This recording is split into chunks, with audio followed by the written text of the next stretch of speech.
You know who else can hear us? All the people watching today. Oh, shit. And welcome back, everybody, to the channel. It is the most earth-breaking, ground-shaking, but never media show money taking, the man, the myth, the legend, the most electrifying YouTuber in all of YouTube entertainment, General Zod, and my partner, the person they might say my Omni-Man, Pop Culture PV. I get to be Omni-Man? Yeah, I mean, you'd have to lose the whole beard and then just have a ginger mustache. What do you mean? They can grow beards. Look at Thaddeus. That is true. But Thaddeus is not really Thaddeus. That is Optimus Prime. I've seen a clip on, I think it was on Instagram, where it's him talking, like it's got the animation of Thaddeus, and then he goes, "I'm not who you think I am. I'm Optimus Prime." Plot twist. This is a connected universe. Oh, those are my favorite. So today we will talk about Daredevil Born Again and Invincible. But I want to talk about Invincible first because I feel like that's the shortest to do because we have 2 episodes of Daredevil.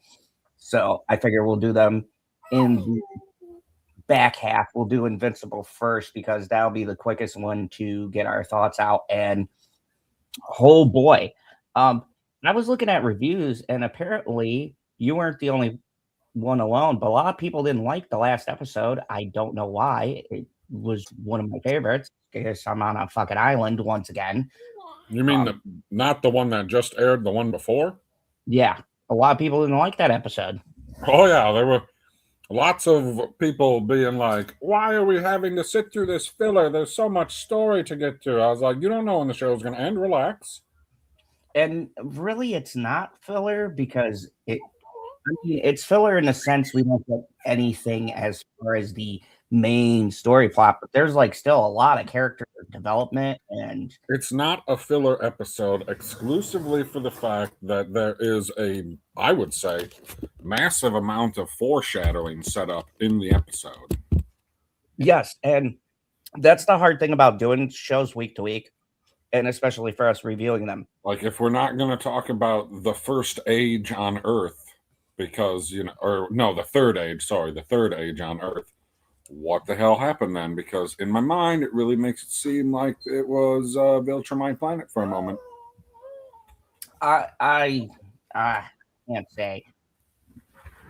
There's scarier things than the Viltrumites. I know those things that tried killing Nolan.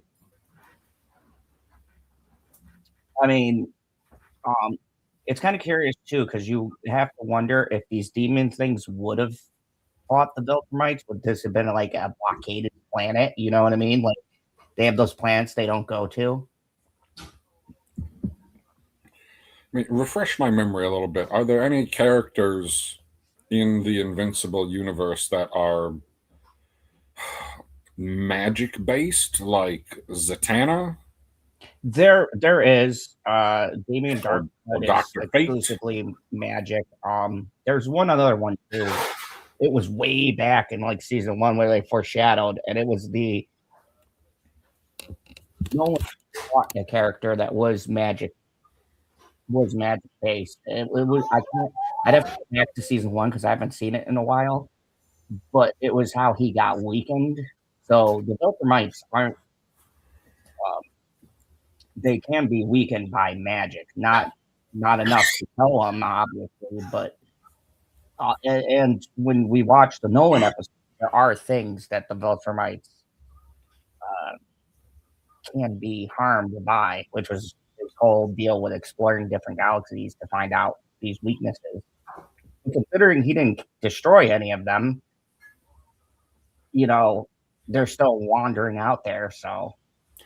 You know what I'll tell you one thing I'm really agitated about. The fact that StreamYard was being a butthole and not letting us use the entire picture for the thumbnail, but it let you use the entire picture for the background. That's what the hell, StreamYard? That's wild to me. So StreamYard, thank you, cutting off a picture. But Invincible episode 5, which is called "Give Me a Minute."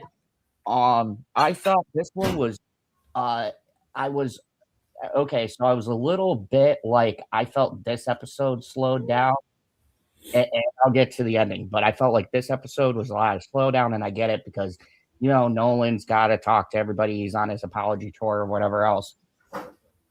But then we get to that ending, and holy shit.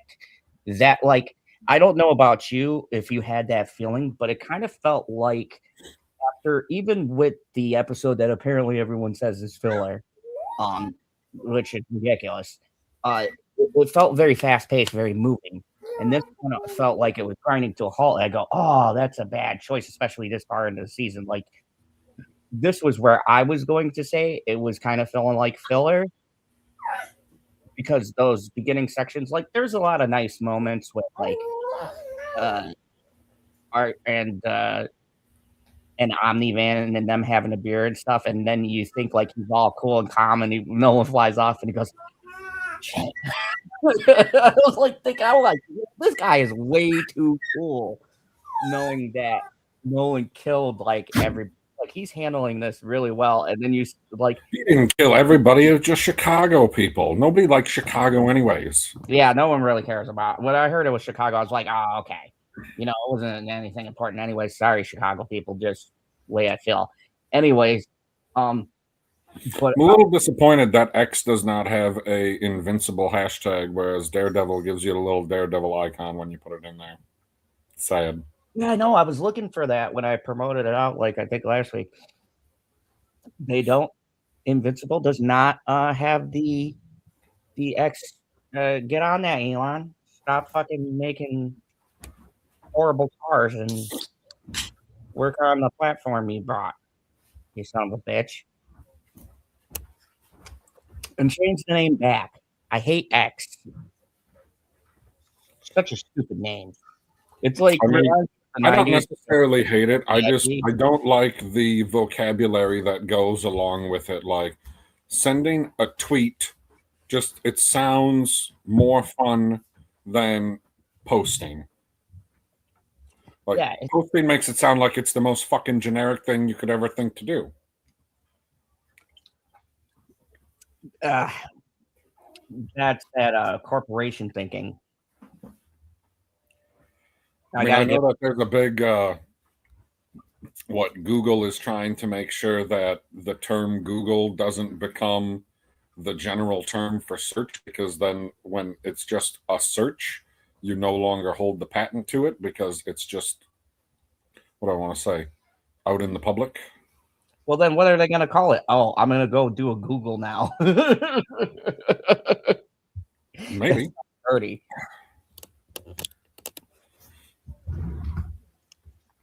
Dude, this episode was fucking spectacular. Yeah, so I'm getting to that. At first, I was hovering at about a 7, which is for what the hell? Like after when you finished the episode, or when you watched the first 4 minutes? No. When we were first watching, I'd say about half the episode, because most of it was Nolan apologizing. I love those scenes. No, those are good things. But I was like, this was a weird moment to get slow. But now, then we get to the ship. And holy shit, dude, this jumped up from like a 7 to I'm almost playing around with a 9. I don't want to say 10 because I have a feeling we're gonna have a lot of 10 episodes, but I'm saying right now I'm firmly sitting at a 9. Like, this is, and we're gonna get to Daredevil here in a second, but this is what I'm talking about with a show like Invincible and how they're able to get the emotional, we'll say slower stuff, but then able to end the episode strong, which is really important. Because when I got to that ending, I don't know about you, I was fucking screaming. Thank goodness Bitchy wasn't here. I was fucking screaming at the television. I was so fucking pissed. I feel like I need to slightly disagree with you. I'm probably the only person in this camp. I thought that the first half of the episode was at least just as important as the second half. No. I agree. It's important because you need that for character development. What I'm saying is the pace felt off than normal. Normally, Invincible balance where they do some talking, some action, keep you. And there was a lot more talking and relationship building and saying bye and all of that shit. And I felt you could have maybe I don't even know if you say I don't know how you fix that if you say shorten it, you know what I mean? Because it was the thing with Invincible too is that this Okay, isn't I a had show that has bad we'll say slower moments or when they're talking, it isn't engaging. It's just when you come off of last week's episode and the implications, and then you see Nolan, and then it just kind of goes into a bunch of like talking and fixing the relationship. And the thing with Nolan's wife was really good. That whole scene, it's just it felt really odd and kind of jarring. But then the way it transitions, we get into space, and then bam, the action just hits. I was kind of like, oh, so this is where we're going right away. And then you get to that ending, and I'm like, so holy, I don't know. 100. I don't know what they did with the audio or whatever, or if there's something like in the background that you don't like, you're not actively listening to it, but you can hear it, you know, like that uneasiness. Yes. Because as I'm watching them in space, like they all get onto the ship, and you have the moment of the two sons of Nolan, and then you have Tech Jacket show up, and she has a little freak out moment because there's Omni Man. And I was like, okay, all of that. I was laughing at that. Right, that was freaking hilarious. But then, like, Like, as the ship is going, like, they leave, they, you know, jump to FTL or whatever, and they're flying along through space. And I was like, why do I have it? Like, I don't know what is going to happen. But I just had this feeling. I was like, something bad is going to, like, I didn't know if it was going to be in the ship. I didn't know if the stupid captain was going to bullshit and fuck something up again. Like, I was like, something bad is going to happen. Like, this ship is so fucking run down. I mean, they're doing the joke where the doors don't open all of the way. Like, oh my God. And then it happened. And here's the thing. I'm not So like good. you. I'm on the opposite end, but I still feel like it's good. I was on the end where I was getting ready to give this like a 7 because up to that point, that's what I'm talking about. It's slow. It not a bad slow. Well, I mean, yeah, it's very much a we're talking episode. Yeah. So, and I even checked the time too. It was like at 14 something. I'm like, man, there's still a lot of episode left. Like, is this just gonna be? And then bam, and I was like, holy fucking shit. And I think that brings the episode up for me because to do a thing where you have a solid episode and then you jump into action is a skill within itself. But to build an episode with the length that Invincible has, and once again, we'll get back to Daredevil because I've got some thoughts and they might not be popular. But the way they handle, and this is a big thing that look, guys, I'm gonna make comparisons to Daredevil because I got a couple comments like they're two different shows. No, they're both superhero shows. They both have intelligent writing. I'm not saying Daredevil's a bad show. I'm saying I can see the difference when you come off of a show like Invincible with impeccable writing, and then you go into Daredevil where I could see like really bad flaws that make me nervous for where the show is going. It's two very different things, and I'm sorry, they both premiere on the same fucking night, essentially. So I'm just forced to judge them both because that's what we're fucking doing. So, I mean, I'm sorry. But it's not to say the Daredevil writers aren't good. I'll get into that when we get into it. But I can see the difference in writing when you go from a show like this that can so expertly make us think we're just getting this like bottled episode and then the big stuff is going to happen next episode. And mid fucking way, they pull a switcheroo. And all of a sudden, people are almost getting their head crushed. Mark's getting fucking wrecked for the fucking 30th time. You have seems like a low number. I want to say since he put on that fucking suit, you have the new chick. Look, and I'm gonna get to this too because this is gonna bring me into Daredevil. You're talking about the new girl with Tech the Jacket. Tech. this is the thing about that I love of Invincibles. I don't know how these mad lads do it. I still don't know really much about her, but just that short introduction, I was fucking terrified. Because I go, oh my God. Because I'm sitting there going, dude, Tech Jacket, just fucking hide, man. You're talking about, like, don't get me wrong. Her suit's kind of like, and this is the joke in the comic, she's kind of supposed to be the Tony Stark Iron Man. Right, it's a nanite suit. Yeah. And so, immediately, I have only met this character one episode, but already I'm fearing for her life. Unlike other shows, Daredevil, where I've known them for 2 seasons, I don't give a fuck about their storyline. And this is the quality writing, because we're talking 1, animated, 2, these episodes are a lot shorter than Daredevil are. Oh my God, Daredevil was 2. 1 was. What do you mean? I got the thing. Invincible is not. Invincible is not shorter. I think Invincible is shorter. Not this season. You're right. They did. We were just talking about that. They did make them longer. So I could be wrong on that. It could be the same time. Let me look here Don't stop talking. I'm trying to look up. Yeah, I got a time on that. But even with that said, though, that's crazy that this is beating out, to me, a live action show. And I don't know if it's fair me watching these two side by side, because I feel like if I could judge them separately. So you got the first 2 aren't telling me, because apparently I didn't watch the last 2 minutes, so it says there's 2 minutes left. Episode 3 was 48 minutes, obviously not including, I should say, the credits.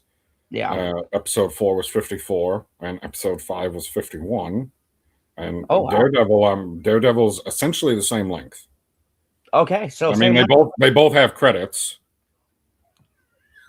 So we'll ballpark it, same amount of time, but we got 2 episodes in this one, and I still. Wait, are we talking now? We're talking about Daredevil? No, I'm just doing the comparisons. I say. Oh, okay. The writing and the way that they chose to use the way they're pacing, and I noticed this because I immediately watched it, because I was talking to you. I immediately watched the Daredevil episodes and everything afterwards, back to back. And my God, the difference between the pacing of these 2 shows is, and it might be because the talking in Daredevil I don't give a fuck about. I really don't like any of the side characters. So, and that's why I wanted to bring up Invincible, because we just got to this new character. Of the two episodes, there was, I mean, the conversation with the governor, I guess, is important for the story. But if we're talking about building the characters, the only conversation I cared about was when BB and Daniel are like having that little dinner. And I'm gonna say that's the only one I cared about. They like Michael Gandolfini. Of course, he is the son of the late great James Gandolfini, rest in peace. And you could tell. But that's the thing. I like his character, but you could see out of all the new characters, his acting is the only one close to the level of, say, Vincent D'Onofrio or what's his face? I always forget the dude who plays Daredevil, but like Charlie Cox. Charlie, there we go. Charlie Cox, Vincent D'Onofrio, and Michael Gandolfini. I feel like he's holding his own. He's got very good dialogue. He's got charisma that keeps me engaged. Like, I actively care about his character. I'm waiting for the shoe to drop on that one, because we all know it's BB. We'll get to review when we get to that. And that conversation I enjoyed, but only because I felt like he was in it, because BB's daughter is a fucking walking plank of void of charisma. She just does nothing for me. I just and that fucking doctor. Oh, okay, we're not on the Daredevil review. We'll get there. You almost. Carmen. We'll get there. We're talking Invincible right now, because I got a lot of complaints about the Daredevil. We'll get there. Oh, okay. I was gonna say, it sounded like you were gonna say you have a lot of I'm already getting. 3, so you could probably tell where I'm gonna land on my Daredevil reviews. But honestly, it's spectacular. I might have the hottest take of these reviews, but honestly, I think season 1 was vastly better than season 2, and they need to cut the fat. Some motherfuckers need to die because yes. You're still reviewing Daredevil. Yeah, because there's too many characters and too many I don't give a shit about. I don't fucking care about the little girl. I don't fucking care about her mom. I don't fucking care about any of these fucking stupid characters. Okay, so Invincible. Bring my brother pressure. This was good transition. We went from talking to thinking. They tricked. I don't know about you, but they tricked me into thinking this was going to be just a slower episode. And I was going to be like, it was okay, you know. I would give it a solid 7. I could be talked into an 8 because PB's got some wisdom. But then let's talk about the ending. Spoilers. We just jump straight to the end. Oh my fucking god, dude! The end of this episode. That is how you do it. You lure your audience into thinking that it's going to be a little fun space romp. You know, friends become enemies, enemies become friends. We grow richer from the experience. I mean, for a moment there, I thought there was going to be another joke because, you know, they talked about how Mark and Oliver don't care about how Debbie's banging that other guy. I thought for sure that Alan was going to bang his girlfriend and they were going to like walk past and be like, sounds like they're fighting in there. And Mark would be like, well, kind of. Like that. And this is what I'm talking about and why it's hard watching this with Daredevil, because the writing and PB, I know when you come on these reviews, you never really go into this, but because I'm the analytical, philosophical guy, and you're just like, yeah, it was awesome, but yeah, it didn't make sense. That thing shouldn't have been positioned there. It wasn't there at the start of the scene, and now it's just magically arrived. But even from your perspective, right? Isn't it so obvious when you watch this versus watching Daredevil, right? Where you could kind of see writing differences. It's not to say the Daredevil team is bad at writing. I thoroughly enjoy, and I think I get what they're going for. It's just not translating the best in certain moments, and we'll talk about that. But it feels like watching pros versus watching like the little league team. I hate to say that, but when I'm comparing writing, the writing for Invincible is so sharp, and the way they transition into is so clean. If we're comparing the two, I would say at least with this season of Daredevil and Invincible is very writer driven. Like you're not having to rely on the characters and the moments that they have in their lives. Like even though the scene between Nolan and Debbie was spectacular, it was written well. You didn't have to rely on J.K. Simmons and I can never remember the chick who does Debbie's voice. Sandra Oh. Oh yeah, you don't have to like. These are great actors and great voice actors, but you don't have to rely on them delivering the emotion because of how well it's written. Where I think Daredevil is kind of. It seems like they're falling back on like, hey, we kind of wrote this, and if you could deliver it so that people like buy in, that would be great. And that's the thing between animation and live action, and why I want to just get off course and talk about Firefly returning. All you people who aren't excited, what the fuck? 15 years. I've been a fan of Firefly since it first premiered. I got all the seasons. Wow, you detoured hard. Serenity. Went to. Did you just say you have all of the seasons? Season. All of this, yeah, exactly. There'll be more. I got the season and the movie. As long as it don't go like, what is it, Stargate Infinity? Isn't that animated show? Yeah. As long as they don't do that route. Oh, wait, it is going to be animated. Now, to be fair, it's not the same because obviously Stargate Infinity is supposed to take place in the future and the team is completely different. Whereas in the animated Firefly, like I don't know what they're going to call the show. I'm sure it'll be something like how Daredevil is Daredevil Born Again compared with Daredevil. So it'll be similar to that. but it's all the same characters. Yes, and this is where I think animation gives me hopes for these projects. Is you can have something like Invincible that can convey all of the emotions and things and get the feels from us and the gasp and the holy shit moments.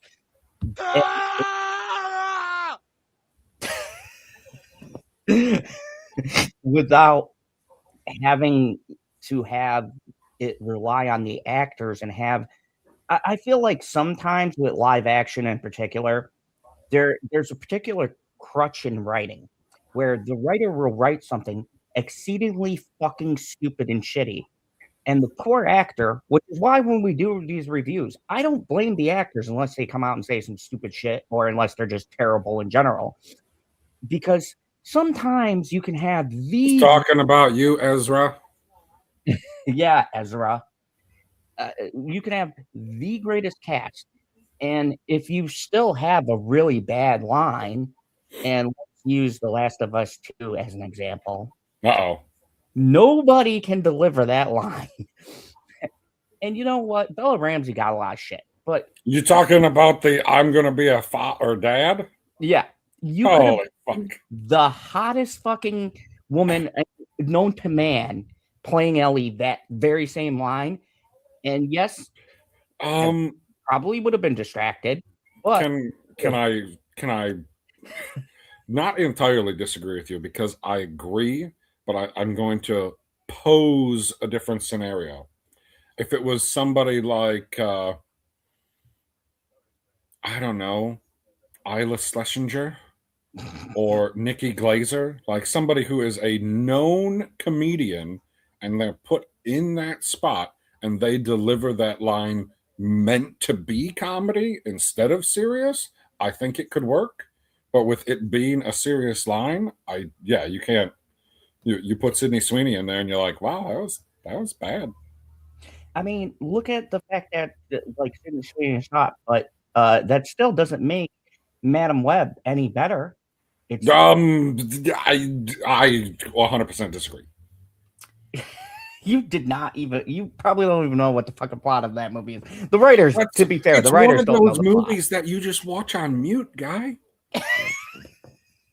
I know. I'm sorry. I critique shit, so I just can't turn my brain off like you. You're terrible trying to be all professional and shit instead of just being like, He's been telling me for years that I've been watching the shit wrong. I just need to turn the volume off and watch it. No, not all the stuff.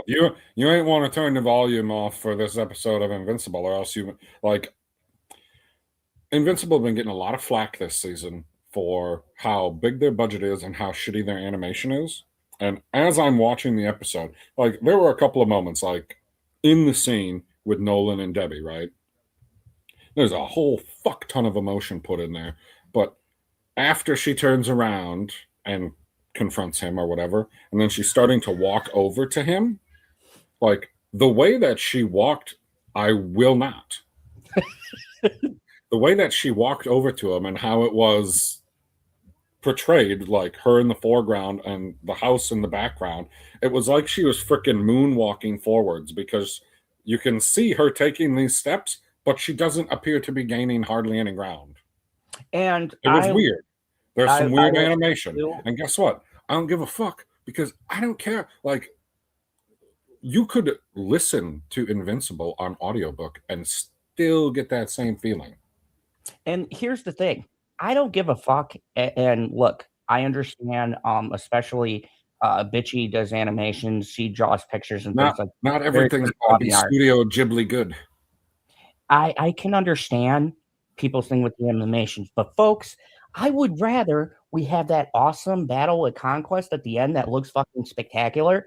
I'd rather that be good than Nolan and the wife talking. And I would say it. You say that the last battle looks spectacular. I would say the last battle feels spectacular. But they're both connected because the look and the feel, the transitions are. Because you gotta have these moments. Like there was one guy, I don't know if it was on X or if it was on YouTube or whatever, but he's like, this whole show you're just looking at PNGs getting moved across the screen, and I was like, If you want to talk about it like that, every fucking thing that's ever been animated is just PNGs because it's all still frame, all of it. Yeah. Every single fucking thing is still. It's not like Transformers Beast Wars where it's like, yeah, we're doing the 3D thing. And you're like, can we go back to 2D? Because I don't think you figured out this technology yet. That's the thing, because So I feel so the Invincible game. Obviously. Is it a game?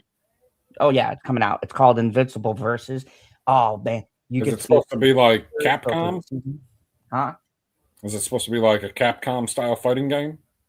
It's like a tag, a 3 versus 3. Right, that's what I figured, because that's like the new thing now. And I was like, dude, but can you imagine? I don't story. think Mortal Kombat would have been as popular if it was this 3 versus 3 thing. No. I don't like the 3 versus 3. But like I see it in the 3D, and I gotta say it looks good, but it feels uncanny because Invincible just has this thing with the 2D animation. So relating this to the to the show, they could probably save tons of money and go 3D, but it would look like shit. And I think that with as expensive as 2D animation is, I think that the important part is, like we said, the moments, not just the battles, but how they feel. And you can feel the hits, the impact, the way that they animate, like when he's being punched in his ribs and you got the little indentations that are forming.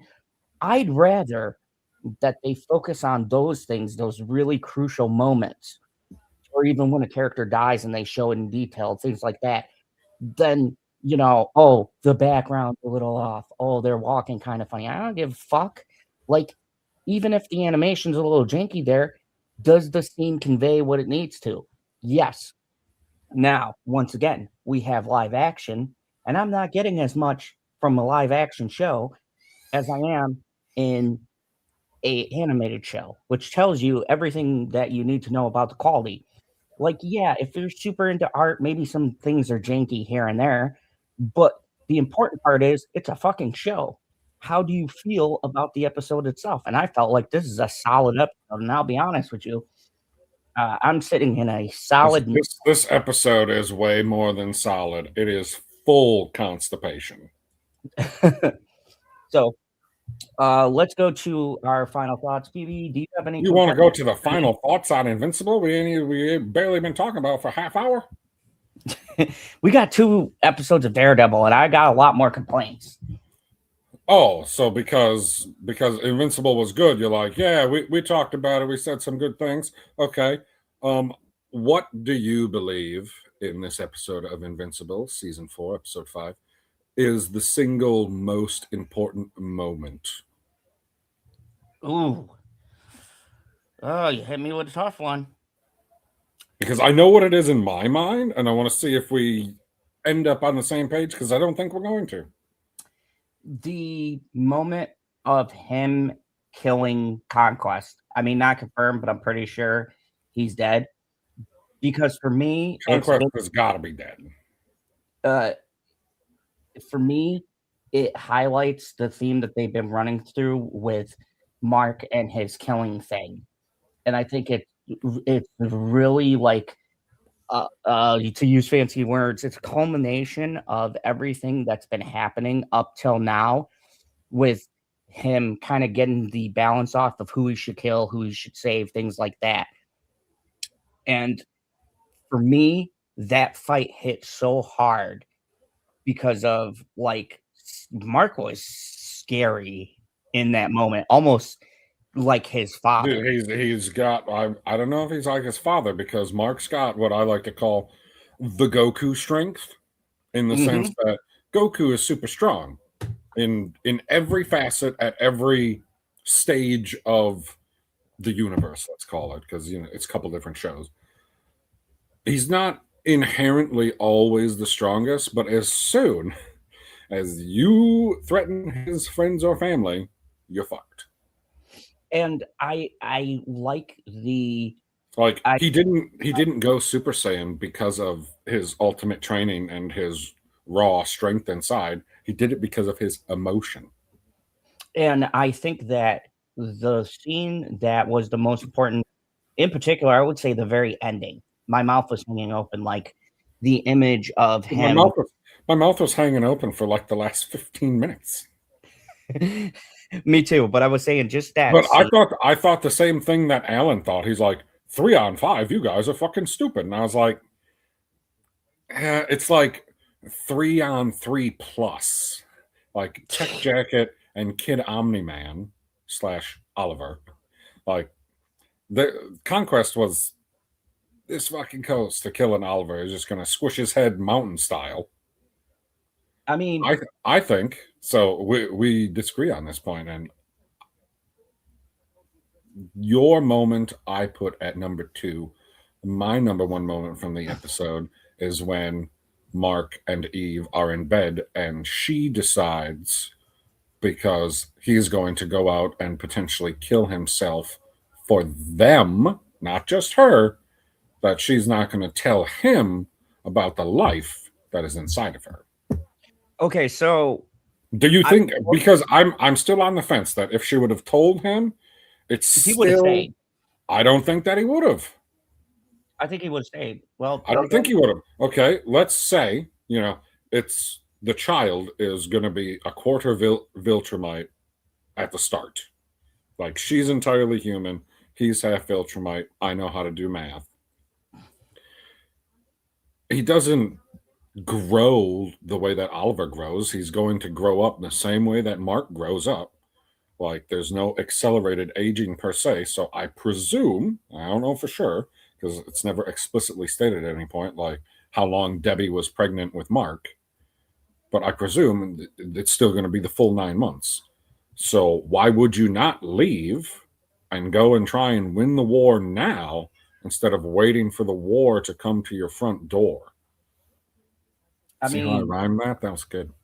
Okay, so I think he would have went for the same reason that Oliver went. Like, I need to go out there and fight the war so that we don't have to worry about collateral damage. I'm not saying he would have went, but I think the reason for her not saying anything is justified because even if he did go, then he has his kid on his mind, which could. I agree with that. I 100% agree with that. Yeah, or it could inhibit what he needs to do, and right now he's already in a fucked up headspace with this kill, not kill, and he knows he's going to have to murder these Viltrumites because the only way to stop them is to kill them, essentially. Yes. So I think that the choice is not just it would hold him up, but it would give him that doubt, and he needs to be able to lock in and, do what he has to do. You lock it up. Yeah, otherwise the effort is doomed. So yeah, I was close to making that my moment, but I chose the ending, and it's funny that that's your number 2. So it's not like we're really disagreeing on a lot. I chose the end just because of the themes that they've been setting up, and I thought it was a nice little like full circle thing. Plus, it's if you want to get deep with it, I found it a metaphor with him literally spilling his guts, but also figuratively, he's giving it his all to kill this. Okay, can I tell you my one complaint of the episode? What's that? I need somebody to explain to me how the fucking Viltrumite stab works. Because how in the fuck, you're punching the shit out of people, and your knuckles, like on the outside of your hand, are just as sharp as your finger like this. Right? Aren't they? Yeah. So why are they not like slicing cheeks? Like when you're hitting areas that are solid, not like getting punched in the arm or something like that, because the muscle and I guess there's no fat on a Viltrumite. The muscle is soft relative to the bone that's in your skull.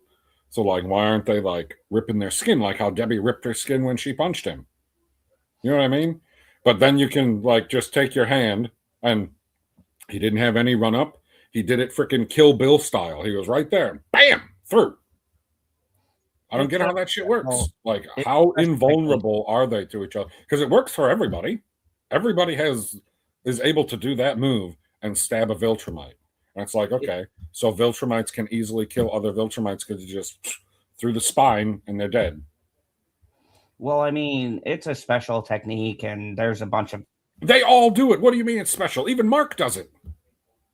Well, Mark had to learn that, though. They kind of glazed over. You're right. The little kids that were walking around on Viltrum and all got killed by the virus. That you are correct. They don't know how to do it because they haven't started fighting yet. Well, not traditionally fighting. And then half gripe, not like a real one, but it was nagging me a little bit as I'm watching the final scene, which Okay. I'm surprised that it was able to enter my mind at all. I was like, what type of martial arts do they do? Because to me, it just seems like they're just swinging like fucking butterbeans sometimes. So it's and this has been said by Robert Kirkman too at conventions because the question has come up, and it's a combination of like boxing, some martial arts like jujitsu and things like that. Hence the right. So how come I don't remember any scenes in any of the previous seasons where they show any type of actual training? Because obviously, what martial art do you do? I'm having a brain fart. I do like a Japanese offshoot. They'll just say taekwondo, but it's more mixed with Korean. Okay, well, we'll just call it generic taekwondo, generic karate, whatever. But like I did a little bit of taekwondo when I was a kid, right? When they're teaching you the skills, you're not doing it to anyone. At most, you're doing it to that little freaking kick pad that they stick out, right? So you can do your press and kick and shit. Like that's all. You're not actively fighting someone or sparring with someone or whatever. You're doing your technique with nobody in front of you just so you can get the movements down. And I don't remember ever seeing an episode of any of the Viltrumites practicing their martial art. You only ever see them actively in a fight. I mean, I don't want to ruin anything because there is a couple of things, especially when you get into Thrag, and they'll get into specifics and show things. But right now, no, it's more of they're just leading up, showing you what they can do. And it's been following pretty closely. They changed a few things here and there, including some stuff with Conquest. But there is. Not gonna lie, I was selfishly sad at the end of the episode because I was like, Jeffrey Dean Morgan, no. Let's just say he may be dead, but there's okay with the character. So give your number for the episode, and then I'll give my number, and then I have a transition to get us into Daredevil. You'll see, it's good. It's real good. 9 for this episode. You give it a 9. I give it a 9.5. It was practically perfect. That's everything that I wanted, and I did like the way that the episode was structured. Even if you say that the first half was slow, I think it needed to be slow, and it makes the end of it hit harder. And for the same reason, I 100% agree. I was just bracing myself like, okay, this is going to be, they're going to slow it down and then they're going to kick it up for the next episodes, because I was like, we're getting towards the end, and like, then this makes me change my opinion of 4, because then 4 kind of feels like it doesn't. But no, they beautifully transitioned into that ending. They kicked us off, and I love the little end with okay. Yeah, the post credit scene. I was hoping, like, I'm watching it and I was like, fuck, this episode seemed like, I know how long the runtime is and how much I've been watching it, seemed like it's been very long. I think the post credit scene is going to be short. And I was like, no, it's still good though. It's still good. Yep. Like it added to the story. What I don't entirely understand how they don't see where they are hiding on the outside of the ship, because I get that it's a Star Wars joke. And I'll tell so you said the most important moment. I gave my most important moment. What was your favorite individual moment? Ooh. Mine is unbelievably small. I would have to say I told it to you too. My favorite moment would be Invincible and Art talking because I'm sitting there going, "How the fuck is he Invincible and Art like talking. the guy who does the suits?" That's his name. They talk in this episode? Yeah, when he has a beer with him and he's like, "I'm Okay, sorry," you and said Invincible. You mean Nolan. yeah, no, oh, yeah, Nolan. When they sit down and they have their conversation, because it caught me off guard and I laughed because you're sitting there and I'm going, dude, he is so calm. He's still talking to him like I don't give a shit, if he goes crazy. He just talking to him the way he always does. And then you see him leave the roof and he goes, Yeah, that was good. shit. I busted out laughing because I was like, that was, and it was so subtle. And we'll get into Daredevil again. This is my problem comparing the two. I watched one review about the show, and the person doing the review said, "Oh, well, that's because Art was terrified the entire time that he was sitting there." And I was like, I did not get that feeling that he was terrified the entire time. I thought he was terrified when he showed up because he's like, "Holy fuck, Omni-Man's in front of me. Like, what the hell? This ain't supposed to be happening." But then they went up and they had their beer and they're having their conversation. And like it was cordial enough. But then he like makes the dig about his suit. He's like, I can't believe you're letting you go out there fucking barefoot. Oh, I kind of like it. He's like, you came back a hippie. And I was like, this is good. Like they got their little banter going and everything. I don't think he was scared until he built up the courage to tell him no. That's when I think the terrified part started. And I agree with that. I could pick that moment where he says, "I only do suits for Only heroes." do superheroes. Yep, and it's that's why it's my favorite particular moment because it shows the growth of Nolan because you could see the jab, it hurt him, but not angry, just like, he Oh, he's does. such a depressed character now. I love it. Yeah, he is like, he's coming to realize like, yeah, I fucked up. I did bad shit. The and it all goes to the thing too where it's a nice circle because no one's forgiving him. And I think he thought, I'm a Viltrumite. He still got that mentality. He's like, I Yep. could just sorry and people will forgive me. And it doesn't fucking work. Like you killed millions of people. You destroyed lives. You hurt the people who were your friends for fucking years. You can't just go, my bad, guys. I'm back. That's not how it works. So it's so funny for him to get this like realization, like people aren't just gonna fucking forgive me. It doesn't matter if I'm saving the earth now. Okay, I'm gonna pose this question to you and see if you can figure out what my favorite individual moment was. I'll give you a clue. The clue is my favorite individual moment is one word.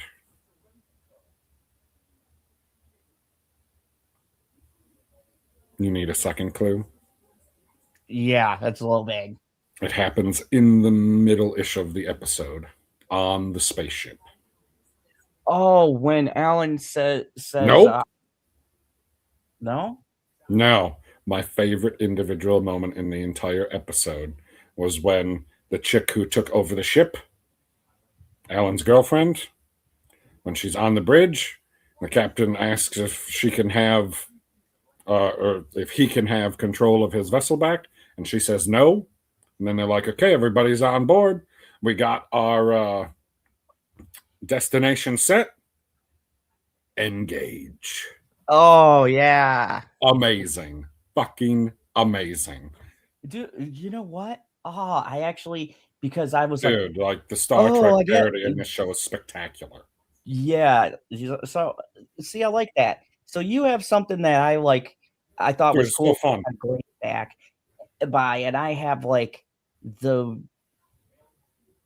obvious one I would say with the Agreed. whole action with him and Art. But this episode is spectacular. 9. No, I feel like those two, like mine is just a fun little moment.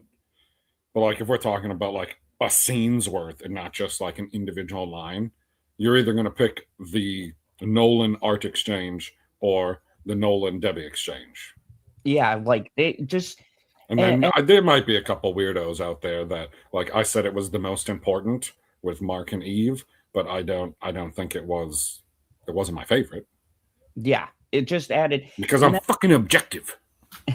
And that's why I wanted to say that this show, even me calling the beginning, I feel weird calling it slow because it's not really slow in the sense, you know what I mean? Where you watch certain shows and it's fucking slowed down. Like, I'll give you an example. Say Supernatural, right?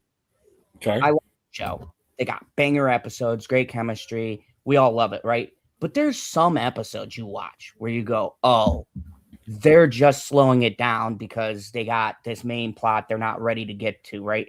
And you can tell it's a filler. It might be fun, it might be exciting, but it's just filler. Some of the dialogue is like slow, and you're like, okay, let's speed up. With Invincible, it's not like that, I'm saying. It's just noticeable break from when you have a really high point and you kind of gotta work the character development and get different people in different places. Everything always seems to service the story.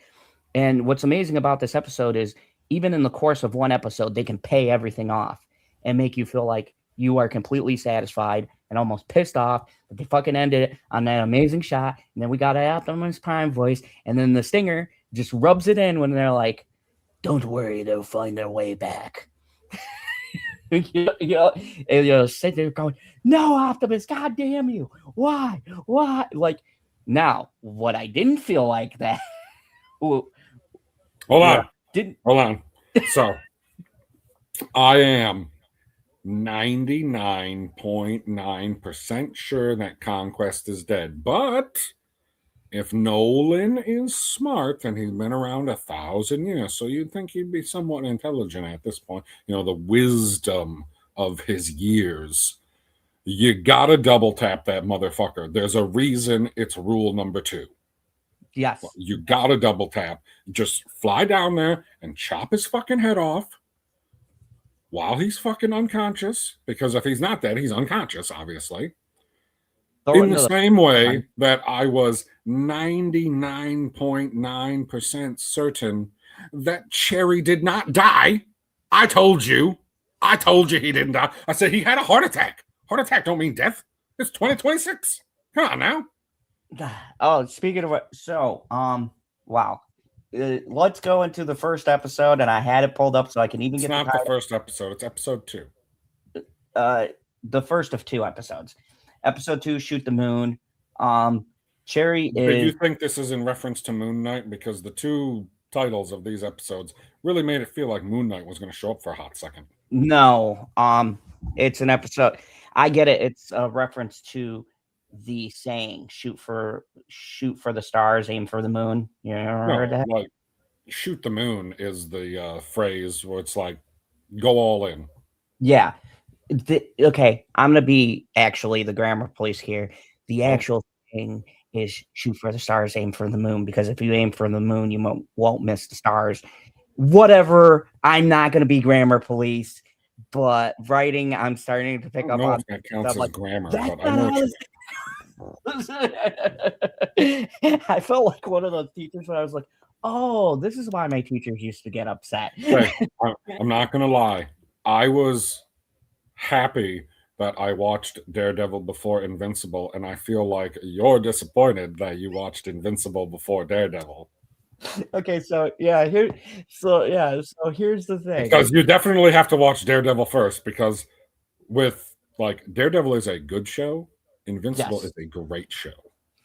And this is the thing. This is the thing that I feel like might be hindering my scores and dropping it. And maybe it's not fair, but we're fucking reviewers, and these are 2 shows. They might not be the same style of show, but they are the same concept and pretty much virtually almost the same themes.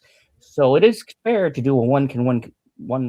I mean, Daredevil and Invincible are literally are going through the same arc with the, well, do I want to kill people or don't I want to kill people? It's the same story. And so it makes it hard when you go from, and unfortunately, I think you did it the right way. When you go from Invincible to Daredevil, it's like I'm fucking critiquing everything right out of the gate because I'm like, well, and they're virtually doing the same thing because the beginning of this episode slows it Dude, down a bit what before we hit the height. what pisses me off the most is we're going to have to do this whole review, and my biggest gripe comes from what happens at the end of both episodes, and I have to just sit on that information. Yeah, because I think we have the same gripe. I'll see if yours and mine line up because I feel like we might. So Cherry's taken to the hospital. This is just a brief synopsis of this episode. Cherry's taken to the hospital. Hector, Alea's wife, who I don't give a fuck about, gets arrested. Who? Angela is trying to. Oh, you mean the White Tiger's wife? Yeah, that was the chick who got arrested. I didn't even fucking know she was a character.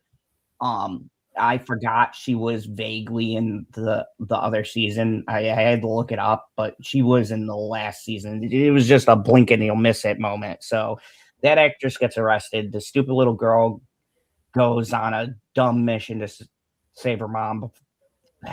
It's her aunt. It's not her mom. It's her aunt. And whatever. I fucking hate her character anyways.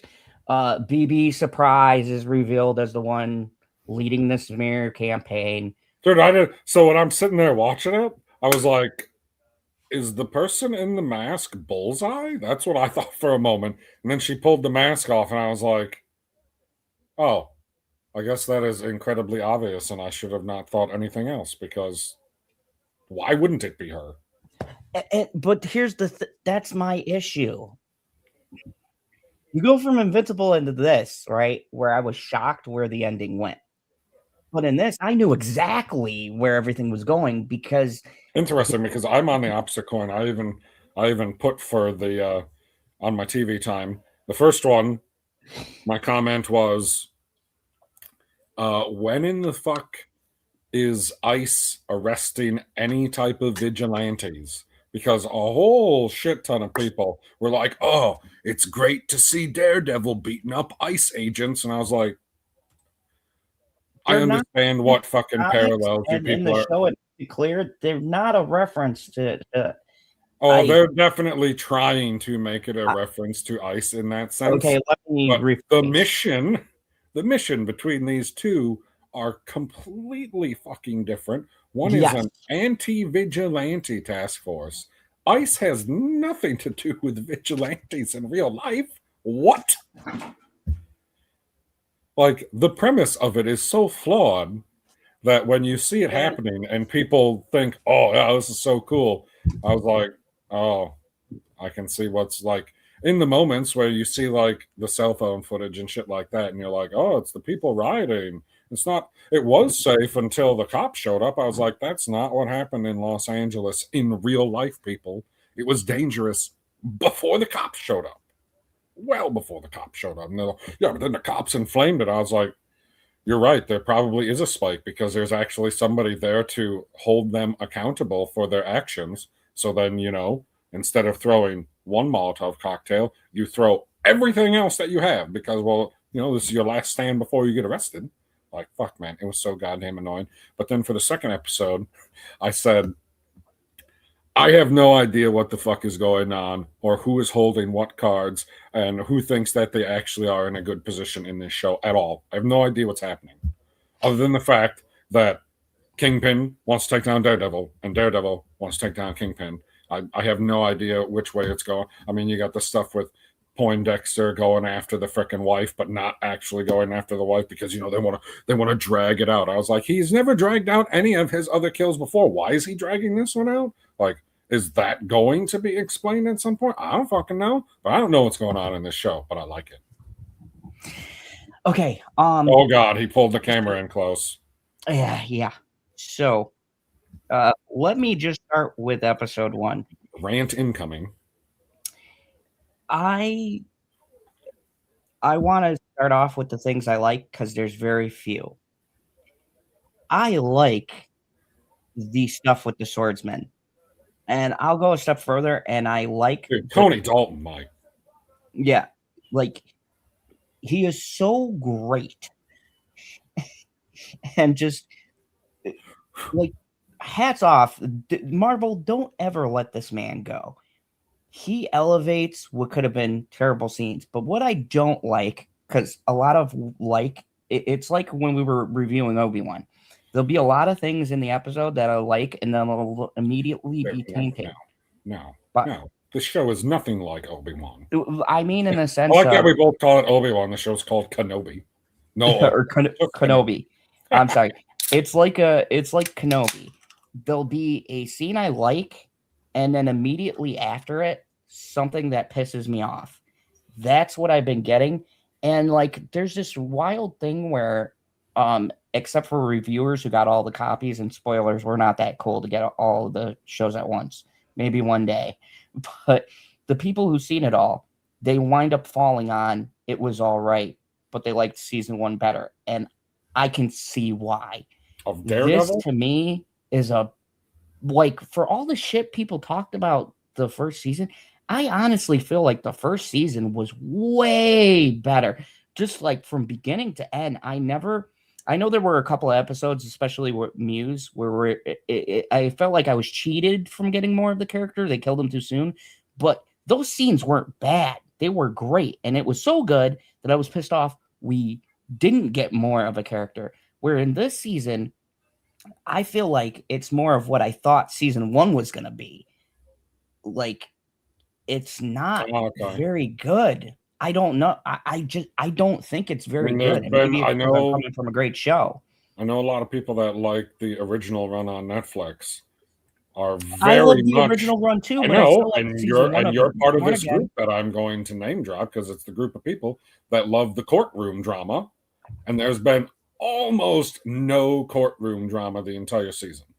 Dude, okay, and even the little bit that we did have, I was like, in that scene where they're actually doing the tribunal, because it's not a trial, it's 3 judges. It's like, okay, whatever.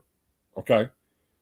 Wow, it seemed like they cut a whole lot out of that. I was okay. She's like, I got to make the case for my guy, and they're like, okay, we're done. I was like, did you cut an entire fucking scene from the middle of this? What weird.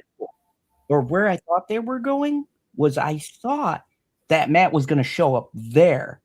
And it was going to be like because Kingpin was already looking for him. So I thought Matt was just going to show up and fuck up Kingpin's plan that way, like in his suit. Interesting. Like, I object. And then what is Kingpin going to do? Because he portrayed him as a hero, so now he can't touch him. That would keep him safe. And we'd have this cool, like, he's trying to get rid of him. He represents the swordsman as a lawyer, and we have a cool little, like, maybe episode of the 2 of them legally battling out while there's like shit. Because that's how the Netflix show used to be. Yes, there was a lot of Daredevil, but a good majority of it, if you watched the show, like season 2 of the Daredevil Netflix, half of the fucking season, and I do mean half because it was 13 episodes there, 6 of the episodes was the trial of Frank Castle. But it wasn't boring because you had him go out trying to get evidence as Daredevil to help Frank Castle, the man in the court. So you had that balance. And I get what they're saying because I watched the podcast too, and I kind of see what they're trying to do. Like, he's being hunted, so he's no longer Matt Murdock. He's more Daredevil. But it throws... And it's funny because you haven't watched the Netflix show, and I feel like you know it too. It throws the balance of this show way off. It feels very, very like they still don't have their footing, or they don't know what they want the show to be. It's like, do we want all action? Do we want... It does seem a little, what's the word I'm looking for? I wanted to say eclectic, but that isn't correct.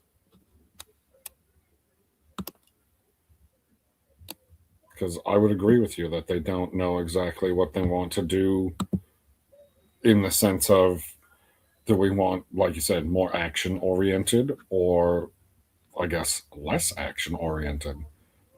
Because I presume the Netflix version is less action oriented if they spend a whole season in a courtroom. No, not at all. Because they split it. Because you'll have a scene. I'll give you an example. They had to find something on Frank's past, right? And the government wanted to keep it buried because you come to find out, spoilers, I guess, for Daredevil season 2, the Netflix version. If you haven't fucking watched it, watch it because it's way better than this. Anyways, so Matt has to prove that Frank was set up by the government, which it comes out the government not only set him up, but put his family in danger, which was what started his campaign. They were the ones that put the two gangs across each other. Clancy Brown was a special guest star. He was Frank's former commander. He had set up the whole drug thing. So he didn't count on Frank being at the park at the time. So he just happened to be collateral. So they covered it up. So Daredevil had to look for the paper and he had to fight through a bunch of the guys to get to that. And it was an awesome fight scene, one of the best. But see, there was stuff like that where you still had, to this day, most talked about scene, the hallway scene, where he had to stop smugglers, but he also had to bring the smugglers to justice. Hallway scene where he stopped the smugglers. What do you mean? They were smuggling children. I can't on YouTube say what they were doing with the. Wait, what is? Are you talking in Netflix Daredevil? Yeah. Oh, okay. There's a famous scene. It's the hallway fight scene where he has to get this child and he has to fight all of these guys in this hallway. And they still had that scene. It's a one take, like 5 minutes of just fighting. They don't even cut out where you could see Charlie Cox is physically tired from probably having to do 15. Well, it's one take, so probably having to do. Okay, maybe you have the answer to this. What did Charlie Cox do to his shoulder? Because I watched the official podcast after I watched Daredevil, and he's like, "Oh yeah, my shoulder was really hurting that day when he was telling the story," and I was like, "How in the fuck do you play a superhero and you got a fucked up shoulder?" Oh yeah, it was during a take. I think he actually got hit. Back during the Netflix show or last season? Last season. Oh. And that's what I'm saying. And here's the thing too. The fights have been good, but I'm still waiting for that great fight. And every season has it. I mean, he hasn't fought anybody of his skill level yet. I'm saying even so far the closest thing was the last episode. The last one when they broke into the detention. I mean, that's like probably best fight so far. It's like watching Hawkeye. It's like, yeah, he doesn't fight the Kingpin in the show, but he does fight other people that are expertly trained, let's call it. He's not just fighting the tracksuits the entire time. He fights. No. These are all people. Fights, Yelena. Does she have a code name? Not that I heard. They really need to give her a nickname like how everybody else, like even John is called U.S. Agent. I'm not saying it's good, but at least he's got something. So let me just get back to so my favorite scene would have to be the fight scene. The things I don't like is everything else. I really did not like this episode. I don't like Hector's wife and what happened with that. I don't like the stupid little teenage girl. I think she's annoying, and I don't like her. I mean, you knew that was going to happen. You want to know what my biggest gripe is? They say that they're out there collecting vigilantes, and obviously there's people protesting and they're breaking the law. Like, you don't shove a cop. Like, she shouldn't have shoved the guy. Right? Do we agree on that? I do agree on that, yes. Right, you don't shove a fucking cop because you don't know what the consequences are going to be. Yeah, he could be like, we'll just let you go because you just shoved me in the heat of the moment, or you go to jail. Like, these are the options. Now, when you see how many people are in this detention center, there's literally one vigilante, the swordsman, and then a bunch of people. and there's only so many people. Hold on, there's only so many people that they all fit into one truck. How is the whole city outraged over what is it like? It's like 20 people total? And how long has this operation been going on that they only have 20 people? They make it seem with the way that they're falling into chaos and there's riots everywhere. They make it seem like they should have thousands and thousands of people locked up, and they got 20. Well, 20. According to, because I did watch, and they said they had other detention centers, so I just think this is the one that we've been seeing. But they did mention who mentioned that? Where I think Jessica Jones is going to be at one of them. Maybe. Right now, I'm very skeptical on like he said how we're taking a city could be outraged. More people than that get arrested on a regular fucking day, every fucking day. I think they're separating the vigilantes or sympathizers from just a drunken bar fight. No, I get that. What I'm saying is, with how extensive they make it seem like the Anti-Vigilante Task Force has been, you would think that there would be way more people arrested because there's been so many riots and they're just taking in freaking innocent people on the street and they're pulling people out of their freaking place of business. I didn't understand. He's like the dude, the shopkeeper or whatever with the shotgun. Mm-hmm. And he comes in and he's like, oh, well, he was taking the law into his own hands. I was like, yeah, just like everybody would at their business that they own. Like, I presume that it's his, so why would you not, like, it's legal in every state to defend your business. I mean, the shop owner might have taken it a step too far because they had like a bottle of beer or something. Beer, yeah. I mean, and this is my problem exclusively with episode 2 is the show is trying to do so much and it's hurting it like season 1 just got down to business, right? Yeah, I agree with you.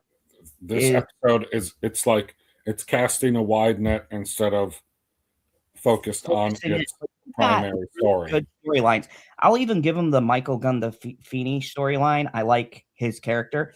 Look, so you got some good actors with good stories, but I feel like they were forced to take on these other characters. These are leftover characters from the original script.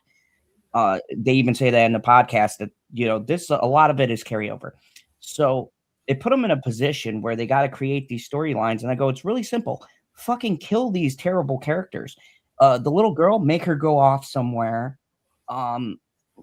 The fucking BB, fine, whatever. I really hope they get rid of that. I don't think the actress is bad. It's just I am not feeling that storyline. The fucking psychiatrist, for the love of God, fucking kill her. She has no fucking purpose. And I don't want to give spoilers away, but I did because I was curious to see. So I did hear a review from somebody who's seen all of the episodes because unlike me, they're more privileged. They got all 8 episodes and they said her character fucking goes nowhere. So kill her. Kill her off. Like, they need to shrink the cast down. If you know that her character goes nowhere, you also know that they don't kill her because her character goes nowhere. Because if they would have killed her, then her character would have went 6 feet under. Yes. Well, so not only are maybe not 6 feet under, she probably would have just been like drowned in a river. Like, I can see that they're trying to lay the foundation for all these different things, but you only have 8 episodes, and I can understand doing 1 or 2 things. There was 9 episodes last year. Is it 8 or 9? No, it doesn't matter. It's not a lot of episodes. No, I'm pretty sure it's 8 this season, but I want to say there was 9 last season.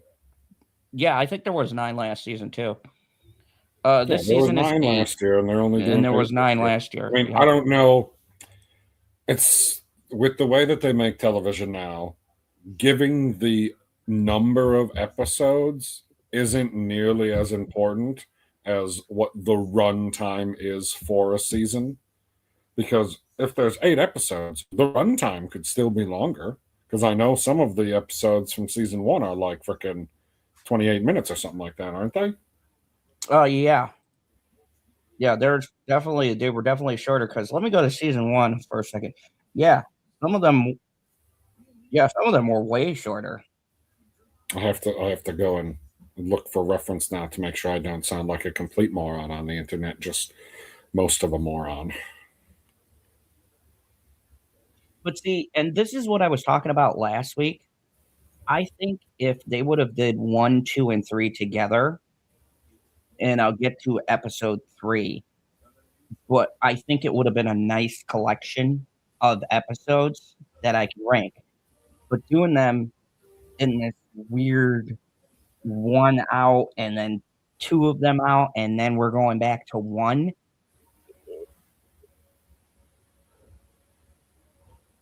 Yeah, Carmen. Yeah, you can go to prison for. Oh, I guess the shortest episode in season 1. I mean, it's 42 minutes with credits, so that's like 38. And now here's the funny part: they have a problem that the Netflix shows didn't have. See, there was always a joke. The Netflix shows would be perfect if they had 10 episodes, because they were like almost exactly an hour, or 59, or 50 minutes, like in the ballpark of an hour. So they told so much of the story that when you got to the last 2 or 3 episodes, or like even in the middle, it did, in every sense of the word, kind of feel like filler, because the arc was already over. In this one, the way they're telling the story, there's so much stuff that it is impossible for them to end it in this many grouping of episodes. I mean, unless the runtimes become maybe not substantially, but significantly longer. Like, you got to add 2 full segments onto every freaking episode if you want to move along with any type of speed this season. Although I feel like with the way that episode 3 ended, like, things are going to pick up. So let's just break down 2. I'm going to give you my rating of 2 right now. 6. I didn't like it. You didn't like it, but you gave it a 6. Huh? You didn't like it, but you gave it a 6? Because for a couple of things, the fight at Josie's bar was good. No, that number seems high to me to go with the statement, I didn't like it, I give it a 6. If you would have said it was okay, I give it a 6, I would have been, that's sure. Okay. I didn't like it. I give it a 6 because I think it's above average television, but in the context of just rating it based on rating it Daredevil to Daredevil episode. Okay, well, 6 and the word above average go together well. So, I mean, I think it's above average TV. I was wanting to finish it, but when I got to the ending, I didn't like the ending it provided me. Thank goodness the next episode was ready. Because if they would have ended it. Do you think that is why they decided to release these 2 at the same time? Because I was watching them and I was like, gosh, I don't think that you're not like cutting the story off in the middle if you would have had to wait a week between these 2 episodes, because they're just as connected and disconnected as all of the other episodes of this series has been. Not that I don't appreciate getting the extra episode, because obviously I did. Like, the faster we can get to the end, the faster that I can enjoy all of it, and the faster you have a chance of, like you said, when you can watch the whole thing all the way through and you're not sitting there dwelling on an episode and being like, I didn't really like that. But then you see the next episode and you're like, oh, okay, that makes sense now. Like, you don't have that happen when you binge through the whole season, whereas you can definitely have that happen now. And I liked the episode. I thought that it was good, not great, which is why I gave it a 7. See, for me, we're only one number apart, guy. For me, it's the minor characters have a lot more screen time in this episode, which I think is what. And the only interactions I liked between Michael Gandolfini and BB when they were sitting at the table, and he was like, if you're doing it, just please stop. Just please stop. Like, it gave me okay, I know it's because I know he's the son of James I mean, Gandolfini. you do realize, like, Very Tony in that Soprano. scene, he has, in my mind, he essentially admitted to, I don't know if it's his girlfriend. I don't know if it's just his, like, I don't know how romantically involved they are. And he said the same thing in the podcast afterwards. But, like, I don't know. There's a lot of emotion in that individual scene. Yeah. And I feel like he essentially told her, I've sold my soul for this. And that's why I'm at a 6 TV, even though I say I don't like it. That's the inner conflict I face because You and your fucking being objective bullshit. You'll have scenes like that where I can't say this is a bad episode. Carmen, what are you talking about? Are you on tape delay, Carmen? Yeah, I think she is. She said that a while ago, though. You haven't probably looked at the screen in a bit. Oh, that was 5 minutes ago. So, you have scenes like that where I see, and I'm hoping it's gonna pick up its stride. You know what I mean? This isn't a show that inherently pisses me off because it's bad. It pisses me off when you see the potential. You know what I mean? It's like, you're like right there. It's like you're right there. You're on that line between could be good, could be bad, and they're still fucking firmly in the middle. And I can't see which way it's gonna fall. Like we probably won't till we get to the end of the season. But there's so many of these great little moments in the episode where I'm like, see, that's great. So I know the writers are competent. It's just, and I watch the behind the scenes and everything they say. It's not a Game of Thrones situation where we have D&D going, she forgot where the army was. We're not getting answers like that. Like what they're saying makes sense to me, and I'm on board. I could even kind of see what they're talking about within the episode, but I feel like it's not coming together, or something's getting lost between shooting and what they put out. You get what I mean? Like something's getting lost in translation. I don't know if it's the acting. I don't know if it's the direction, or if it's the director not capturing what they wrote. I don't know, but I feel like I see their vision. I understand it. Like the scenes in context and the way they place them, it makes sense to what I fucking hear them saying they're trying to convey. Like all of that is good. And I see that the main showrunners give a shit about this. Like, cool, I'm for that.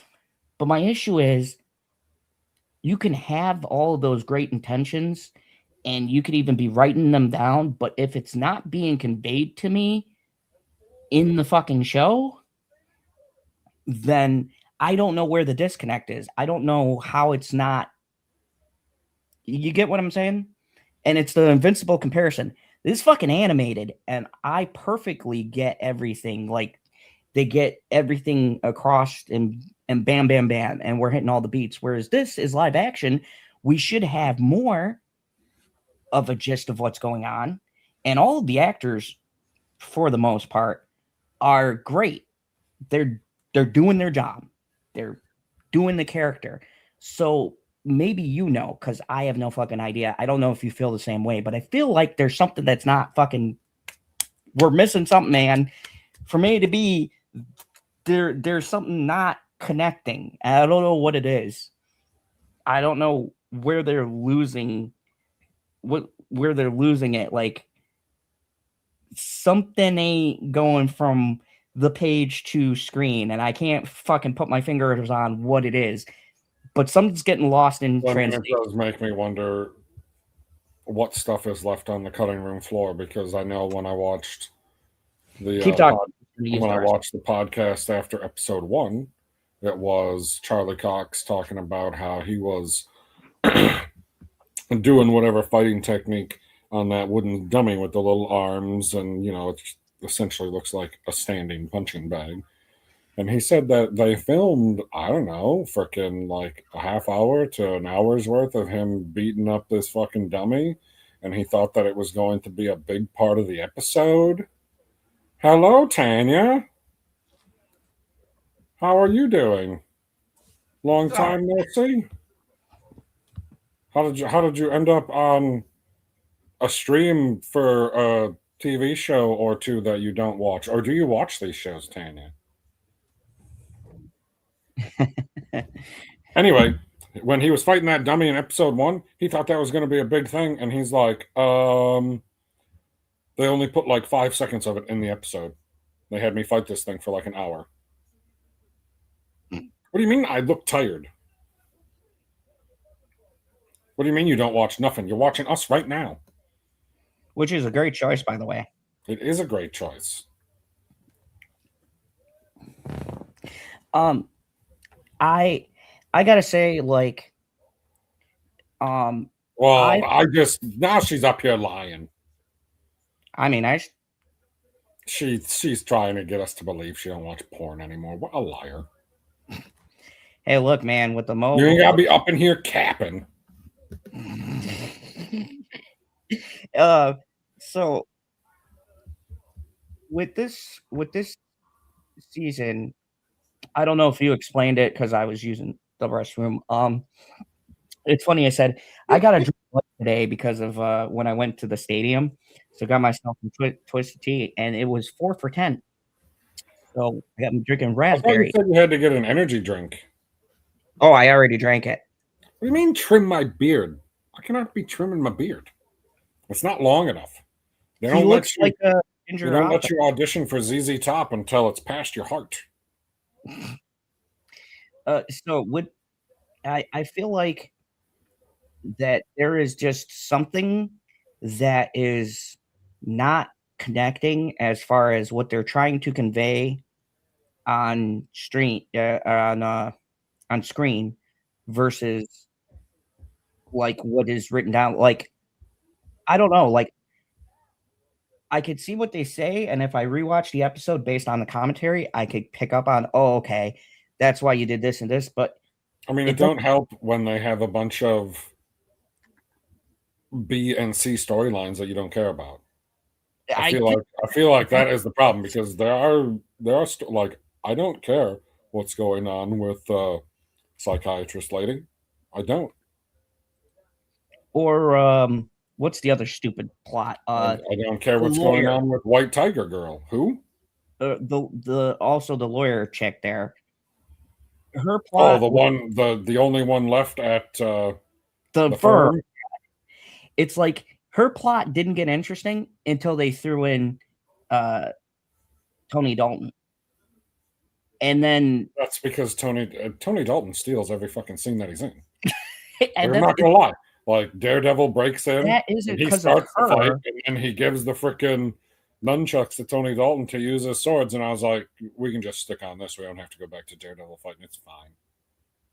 I gotta say, though, I've been waiting for that. So, yeah. Yeah, we can talk about episode 3 now, because episode 2... episode 2 underwhelmed us. Like, I'm looking for this show.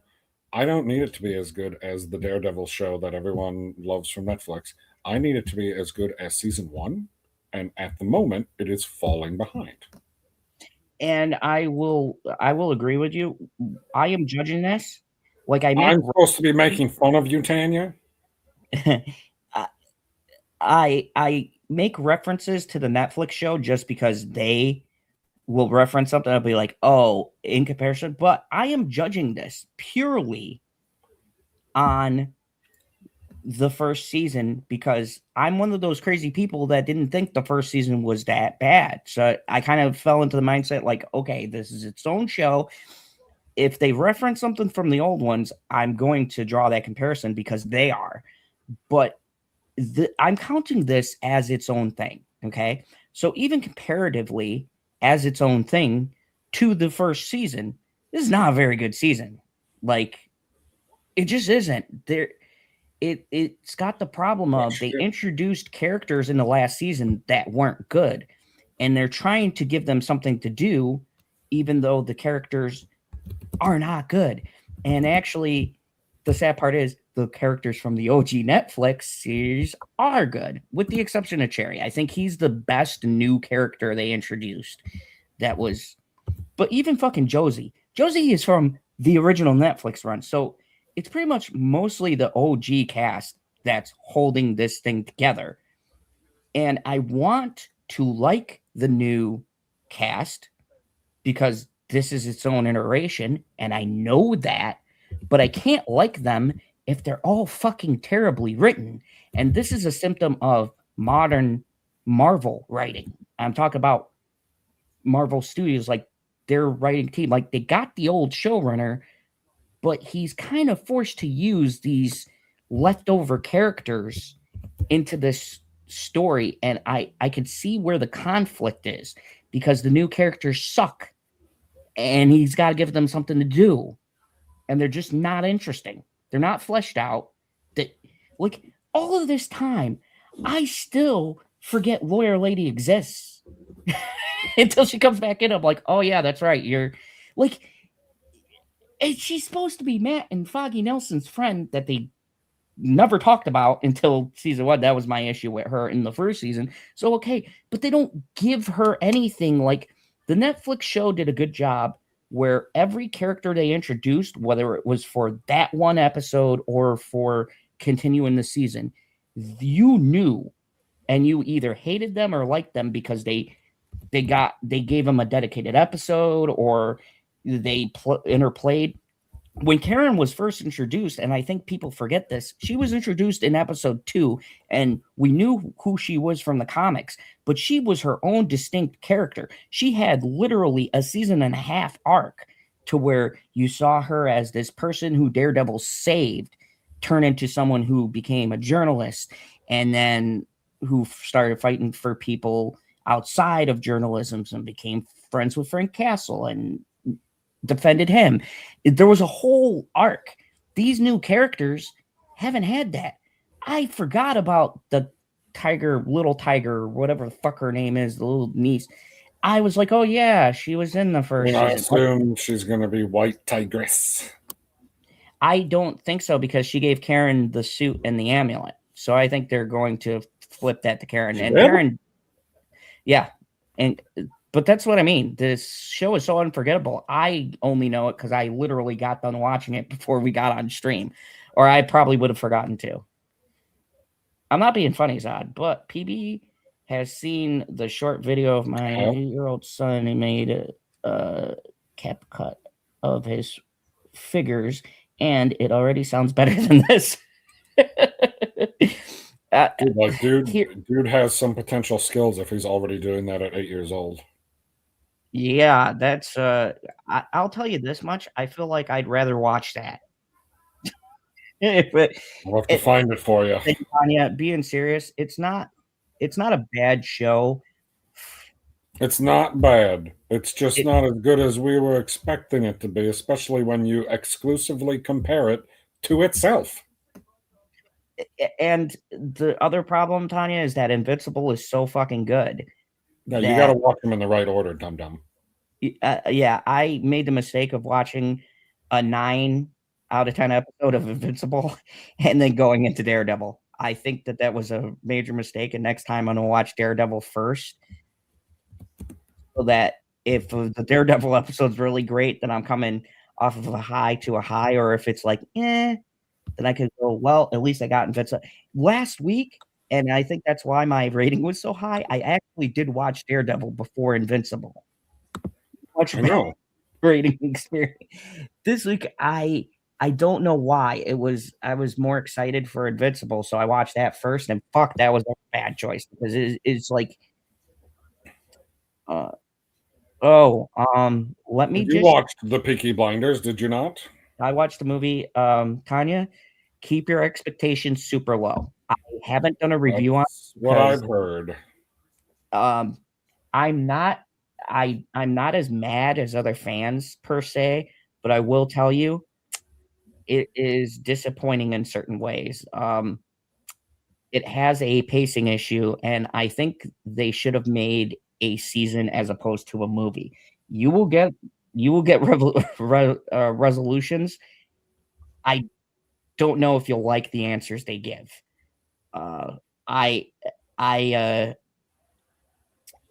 was very excited, and we'll say it delivered on a lot and it underdelivered on a How lot. much longer do you gotta wait for the trigger to come back, Tanya? I will say, if you're a fan and you like Cillian Murphy, it wraps up his storyline, and I think it's worth people watching. But I would keep your expectations low.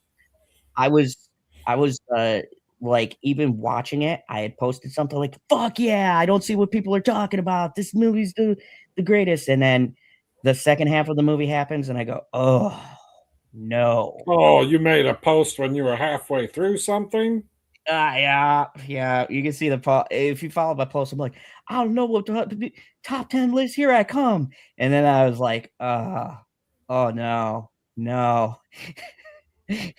So, uh, I think the main issue is, and you'll notice this is the second half of the movie feels like that they realized it was only a 2-hour movie and they rush a bunch of shit, and there's a particular death in it that I think was very poorly explained, and I don't know why they didn't get the actor to come back. I gotta look at the behind the scenes, but what they did with this one very crucial character, very pissed off about. Like, Sounds like a Yellowstone style problem. yeah, that's what I was thinking. I couldn't figure out what would piss me off about his death. That's it. They Yellowstoned him. That's what I'm gonna call it. They Well, kept they did it to Costa, and then when they started up the new show Marshals, they did it to Monica. Spoiler alert, it says it at the bottom. He will be home tomorrow. He's been in Wells all week. Because of military stuff? Oh yeah. Yeah, same thing with the Last Kingdoms. When they did that, it's something with The Last Kingdom, is that the one with Mark Hamill? No. This is a Asian show. Oh. Anyways, you're saying that Mark Hamill can't be Asian? He could be anything he wants to. I was gonna say, like, I've seen Tropic Thunder. You can do whatever you want. My son recognizes the character on your top. Oh, Omni-Man? He knows Omni-Man. Oh, Last Kingdom is one of the Viking shows. Yeah, okay. The Vikings one. I have not been following. I saw the original run of Vikings, and I've been meaning to watch the offshoots. I don't know if they're connected. They're as good as the original, but like, I loved Vikings, even the ending. Some people did not like it. I thought it was perfect. I like that comedy show about the Vikings. I can't remember the name of it, but that fucking show was hilarious. Anyways, we got off base, so let's talk about episode 3, which is called Tanya's Fault. In the Sword. Okay, can I jump to the end right away? Because it's been nagging at me for 12 hours. Go ahead. So, allegedly in episode 1, they blew up the ship, right? Daredevil blew up the ship. First of all, he didn't blow up the ship. Secondly, they didn't blow up the ship. They scuttled the ship.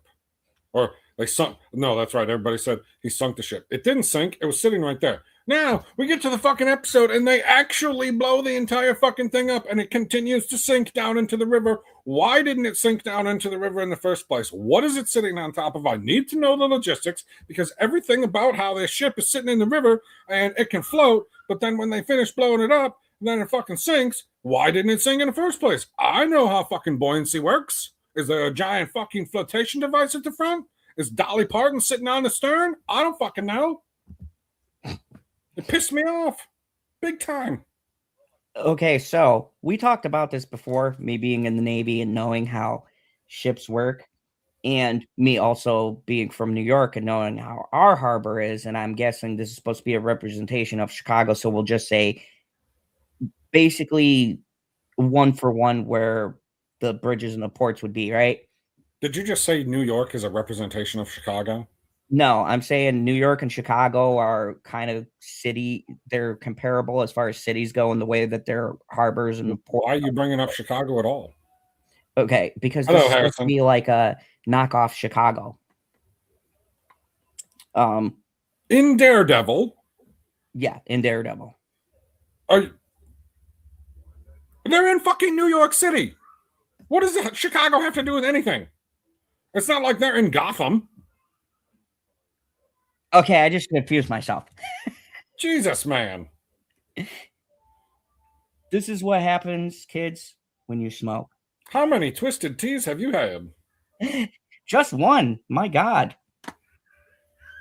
Okay, so let's rephrase that. So I know how the ports and stuff work. Now it's possible that it went wonky. I was given it the benefit of the doubt last week. We talked about this, but the same exact thing pissed me off because I know how ships work. It was possible, but highly unlikely it could be straight up, depending on what they're stuck on underneath. Right when he's I wouldn't say it would. I would say it was sitting at like a 45-degree angle in the river. And I would say it would be possible because the nose could touch the bottom, depending on how big this ship is, which seems pretty big. So I was thinking of it as it touched the bottom and kind of dug in, you know what I mean? And stop it, went like that. Now, the issue I had with this was one, if you ever saw what happened to the Titanic, this ship should have had the same thing where it broke in half and one end is sitting and the other is like that. But fine. Okay. We'll say Marvel bullshit. It's perfectly up. The shot of them blowing it up. Did you know? I'm sorry. Was you and your friends' eye? Well, I reckon I can't tell. Rip stunt double. I will say my favorite character is Rip, and I can't wait for that show. That's gonna be, oh man, if that is an R-rated, like, it's got to be more. I mean, the real question is there ever going to be a crossover with that and Marshals? That's Yes, 100. I would bet you any amount of money. It only makes sense. There's no way you keep those characters alive and you're not crossing it over. And it's made by the same person. And they all exist in the same universe. I'm telling you right now, it's 100% guaranteed there's going to be some sort of crossover. Yeah, I like Tyler Sheridan. My favorite so far is the Tulsa King. I think that is even becoming better than Yellowstone for me. Yeah, absolutely. I agree. Good. Tanya, do you have the same problem with Marshals that I do? In the sense that it's on CBS, so it's not adult. Whereas Yellowstone was on Paramount. And it was amazing. Yeah. Yes, I love Tulsa King. I've been meaning to do reviews on that. I just haven't had time because they decided to release every fucking good thing this year. So I'm swamped with movies. There's 2 movies that I saw that I still haven't reviewed. Ready or Not, Here I Come, and They Will Kill You. And I still got like 3 or 4 other shows that I'm watching that I haven't reviewed. I got a top 10 list I got to do, which is going to be a fucking nightmare because everything that's come out has been good, except for Stream 7. Oh, I should have known that. She's an Islander. They don't have CBS there. Oh, man. Yeah, I mean, that's got to feel, that like extra stings because it's like, yeah, it's a Paramount show, but it still don't want to drop an F-bomb. And there are so many opportunities to drop an F-bomb. Like the one that sticks out in my mind the most is when Indian Marshal is running behind that rock and there's a rattlesnake. And he's like, oh!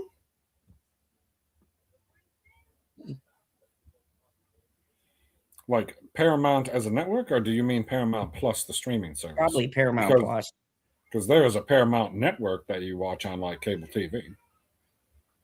All right, well, getting back to Daredevil, this episode. Dude, I'm so pissed off about this ship. Okay, so no, I made episode 1 worse. I got pissed like you because when they blew it up, and I don't know if you caught this, but watch the ending. It wasn't vertical anymore. It was like this, and they blew it up. They fucked up the shot. It was straight going across. I mean, it might have been slightly fucking different, but what I don't understand is I thought they were having them go on some other ship instead of like, hey, all of you Russians, get back on this ship that's sitting at a 45-degree angle and spend all fucking night there. It's like, what? And the other thing is too, if a ship goes completely like at an angle like that, do you know how hard it would be to walk across that to secure shit and stuff like that? Like normal, the normal whatever the fuck they were guys doing that. Like I guess if they were sellers and stuff, but it would be you would have to get like a scuba team and shit like that in there because it would be hard for anybody to even make their way through the different compartments. Yeah, dude, I might actually be lower on this episode now that you're bringing this up. I'm getting more fucking pissed off. Because And that I was only pissed off at makes the end no because like I liked it makes I no liked the escape scene. I mean, I like the courtroom drama with the swordsman, even though it feels Oh, like you they mean the cut part 5 of it fucking out. seconds we got? Yeah, but That it all was good. Every scene that has Tony Dalton in it is spectacular. But Oh, then the yeah. scenes that don't have Tony Dalton are just okay, a lot of them.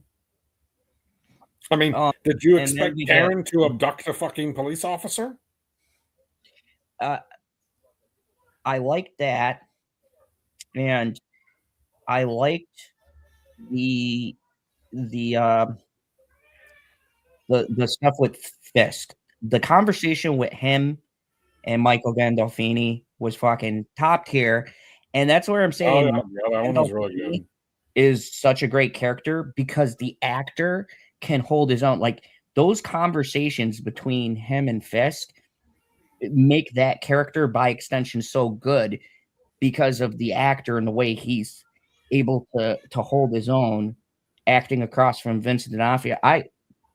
My feeling is Michael Gandolfini, he is a rising talent. He needs to be in more stuff. I think he's got like a really bright future ahead of him because that character shouldn't work for me because he's got virtually no character development like every other new character in the show.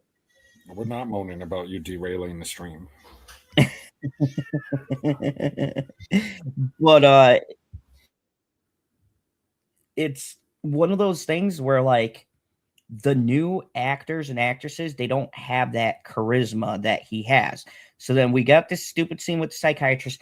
And look, if they don't have her become the new muse or something with that, all of these scenes where they're taking their time to fucking show her, like, I don't care. I didn't care about her in the first season. She was the worst part of the first season with her back and forth with Matt and like her turn to evil, which was just really kind of sudden and it still doesn't make any fucking sense. So, I mean,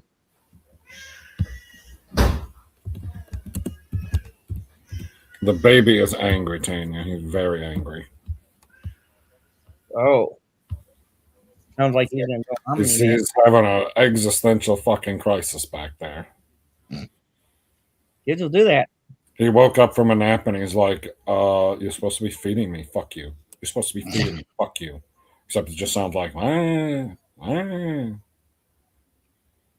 I mean, I gotta say, like thinking about it now, the era was pretty good. My little dictator was good when it came to that He's stuff. good most of the time. Most of his bitching is exclusively food related. I mean, can you blame him though? We all love food. Yeah, your kids are older. You need to come over here. It's easier to transport your children.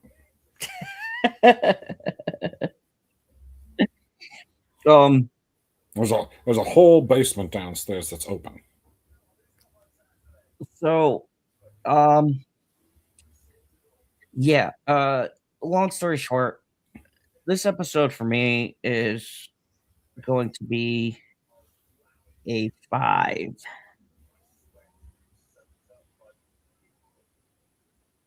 Holy shitballs, guy. I thought that this episode was better than the second episode. I liked, actually, now that we're talking about it, more stuff in the previous episode made more sense to me, but the more we talk about it, the more it pisses me off because there's so many things in this episode. and the moments are good, but can we say that the worth of an entire episode is just a few things? I don't know. I guess they hold more weight than I do because pretty much all of the points that I was taking off is for how the ship doesn't make any fucking sense being in the goddamn river. I told you it didn't make sense, and you're like, no, it's fine. And then they finish blowing it up, and you're like, oh, I guess it wasn't. That, yeah, I give it a 7.5 because it's better than the previous one, but it's not good enough to be an 8 yet. See, I give it 5 because there was more market dip in the season here, Daredevil. Get your shit together. Also, too, the other thing that pissed me off is the stuff with Kingpin's wife, Vanessa. I normally we were talking about 2 episodes. It was episode 2 and 3. Read the title. The thing that pissed me off, too, was all of the stuff with Vanessa because, like you said, and you brought it up, I couldn't figure out what was making me mad until you said it. Bullseye always kills his target. Why is he fucking with Why is he dicking? Right. Why is he dragging it out? There's no point. It doesn't track with the Netflix version we know, but take Netflix out of it, right? Just from what we've gotten from season 1 specifically, he tried to kill her in the second to the last episode in the first season. And that was after him dealing with his other bullshit. Yeah. It's not like it took him the whole season to be like, oh, I'm going to get this bitch. No, he literally escapes and goes, this bitch has got to die, and goes to kill her. So why is he not killing her? And it's like you said, there's not a narrative reason. Well, there is. They don't want to do it now. I hope there is. That's why I said I don't know what's going on with the season right now. Like I have no idea where we're going. Brought up. Well, talking to you has made it worse. That's why my score is lower. You're welcome. You brought up pissed me off too. Is that in this show, no one's motives is making any sense to what we're trying to establish with the story, right? Because if Kingpin wants to rule stuff and stuff like that, why is he playing this like 4D chess game? Like, first they fixed one problem where they're like, oh, he's not going to out Matt as Daredevil. I thought that was cool. Instead, he goes, I'm concerned about him because he saved me. So, New York, I need your help to get this man. We must find the Kingpin. That's hard doing the Nazi voice. I mean, I guess I don't know. Like, what is his plan to turn Matt Murdock into such a big celebrity? He's always got the Papa Titsy following him around, so he can't be Daredevil. Is that the plan? But see, that's the issue. It feels like, and I've heard this before too, in certain reviews that I've always found funny. But this is that classic case of people are just doing things. They're just doing stuff, but there's like no rhyme or reason or narrative reason why the characters are doing what they're doing. They're just doing things. Or why now? Like, you might know why, but like, why now? Like, you know why Bullseye is following the wife around because he's going to kill her, but why is he stalking her now? Why is he not just like get on with it? And now that you bring this up, fuck, I might have to go lower than 5 to be honest with you, because then there's that scene. Bye-bye, Bat Bubble. Oh, bye-bye. Thank you. Thank you, Tanya, for coming to the channel. Yeah, it's 8:04 over there. The other thing is, then there's a contradiction because they show Bullseye at the church wanting to repent for, which I thought was a great scene. And he's like, for what I've done and what I'm about to do, which is a callback. Am I retarded? Like, I will allow you to have your stream back. Person, turquoise, writing, headphones. I don't know what that means.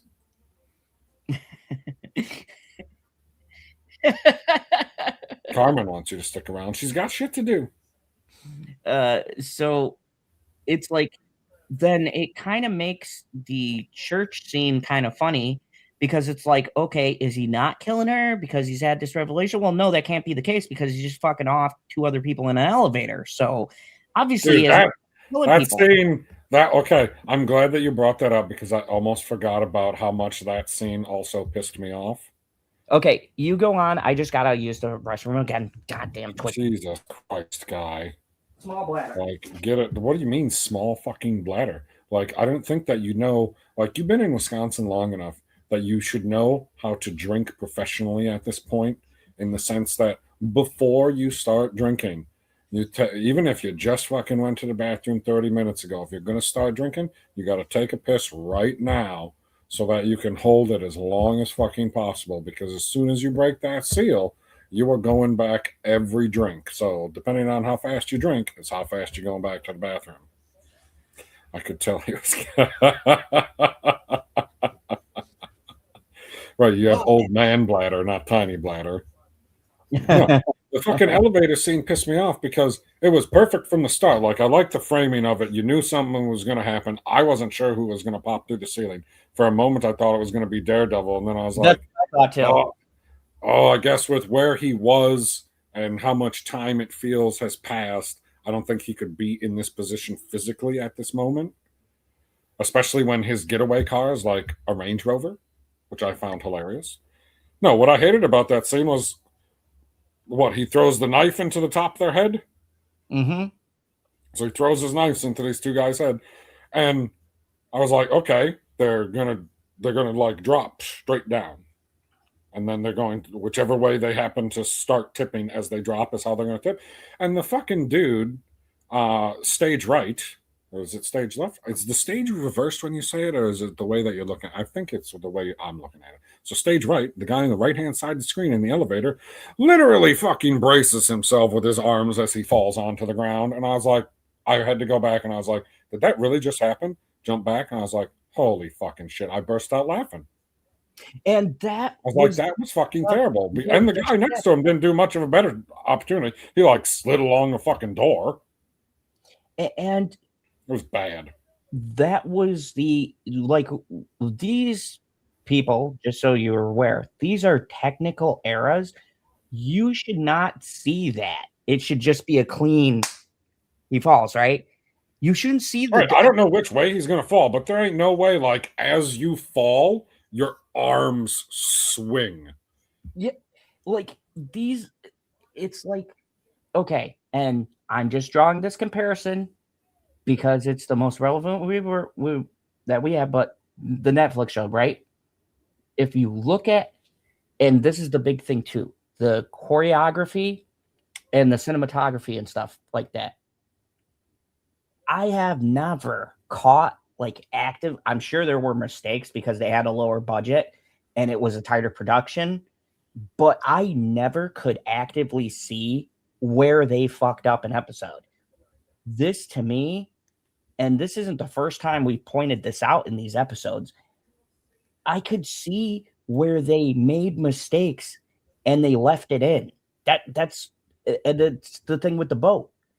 Because I swear to God, they didn't show it when they blew it up. They didn't show it leaning and blow it up that way. They showed it like that and blew it up. And I was like, those are two different images. Oh, yeah, I couldn't believe it. But now I know that. Which is interesting because you saw the thing with the elevator. So these are visual fuck ups. Like, they didn't edit this shit. Well, and it makes me wonder, like, who is sitting there in the editing room going, yep, killed the guy and he fell down. And you didn't look at it and be like, that looks totally unnatural. Or if you have two different shots that you're splicing, because realistically, you're not going to blow up the boat sideways or whatever. That was just probably a CGI thing for them to visually show us the skull ship, right? So the boat, I'm going to assume, was always like vertical, right? No, the boat's supposed to be sitting at a 45-degree angle. That's how it looked in episode 1. Yeah, but the actual image that you're blowing up, right, is this way. I don't understand how they spliced it to where I could visually see the boat wasn't at a 45-degree angle when they blew it up. I don't know, which is interesting that they're not, being that is I mean, I don't know if they took like a drone shot or a helicopter shot of that particular part of the East River in real New York, or if it's entirely CGI. Like, okay, we're going to use this fucking clip, and then we're going to, superimpose this boat in it, because obviously there's not a fucking boat in the actual East River. Yeah. And fuck that up in such a fashion to make it look like the ship has moved. When Charlie Cox was talking about how they do all the fight scenes, that they do a portion of the fight scene and then they stop. And they mark all the positions of the actors, like which direction they're looking, where their feet are supposed to be, where their arms are supposed to be, where the camera is positioned exactly for that shot. And they stop everybody, and then they look at it, and then they continue going on. They put everybody back into that position, and they start from right there. So they can be so technical and anal about positioning so that the fight scenes look proper, and they do. And I think the fight scenes have been the star of the season so far. Like, look, the fight scenes are great, and if I was just rating the episodes on the fight scenes, and I'm not spoiled by like taking out the last Daredevil Netflix show, right? I'm not spoiled by that. I'm just going from season 1 to season 2. I would say the quality is continuous. Season 2 hasn't had the big fight, I call the one we'll all be talking about. We haven't had that one yet, but they're comparable. They're satisfying. They have the oomph that I would expect. The choreograph is pretty spot on. Me being a martial artist, and you guys know how I've critiqued fights before, which, by the way, check out Pretty Lethal, because that has some of the best fight scenes I've seen with women, which destroys the whole equality thing, where these girls are getting thrown around and their asses beat because they're like 17-year-old ballerinas fighting mercenaries. It's a great movie. Check it out. Probably on my top 10, and you can watch it on Amazon. But anyways, I'm very much, and PB will tell you too when he's done these reviews, I'm very big on the fight choreography. I will notice it and it will piss me off. And I got to be honest with you, I have not been able to spot an oopsie or something that doesn't jive wherever they are. Like the uses of the environment, the shots are pretty clean. There's no shaky cam. There's no quick cuts. That's my biggest thing that I hate is the fucking quick cuts. Like they're locked in on the fight. You see what he's doing. Even when they cut away from him breaking the guy's leg, he physically has the leg. They didn't show it, but I heard the fucking snap. Everything is on point, which is why, coming back to the boat thing, it's so jarring where you can get something I would say is infinitely more harder to choreograph a great fight than it is to fucking blow up a vessel. Like, you would think so. Why these stand out to me more is because sometimes it's not necessarily one big thing that destroys an episode, but it's several little things that pile up.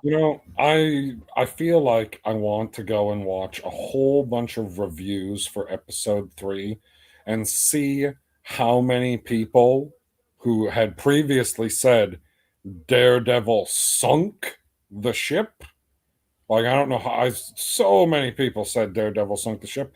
How are they going to contextualize this?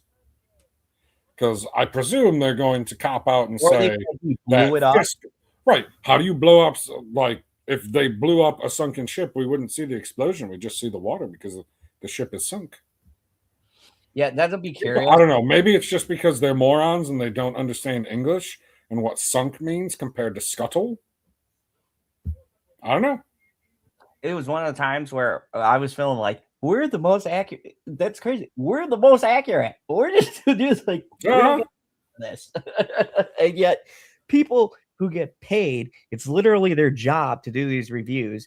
And they all, like, I was looking at Variety and stuff like that, and they all said Daredevil blew up a ship. Is so, and we're not getting paid for this. We're just doing this because we're two assholes who like to bitch and moan about the inconsistencies of shows. But like, it's very much like there's too much going on, and there's not enough focus, and the really good scenes, they're not giving enough time. Like, honestly, I think that Timothy Dalton courtroom thing should have been way longer. I think you have the actor to make it charismatic. I think there should have been my ideal, and I pitched a better scenario than what we got, was you have Matt Murdock just walk in, and now Kingpin can't touch him. He's got to let him represent it. And then you have this big, like, people trying, like they did in the Netflix show, where you have people trying to do this shady shit. And now he's going to Daredevil to collect. And I know someone's out there is going to go, well, Zod, this season is Matt Murdock has to be the devil because his other alter ego. No, because they said in the fucking show itself that he never told anybody that Matt Murdock was fucking Daredevil. Matt Murdock could walk in the fucking courtroom tomorrow and he'd be fine because nobody knows he's the Daredevil. And Kingpin specifically said he didn't want to kill him because if people found out that the man who saved him was Daredevil, it would make him a martyr, which I guess in universe that makes sense. But there's so many cool angles you could have did instead of just, oh, well, have fucking character C that nobody gives a shit about, who's the worst fucking lawyer, because literally her argument is they don't have nothing. Okay, oh my God. So that's my second issue. This is why this is a fucking 5. 5. Fucking 5. Anyways.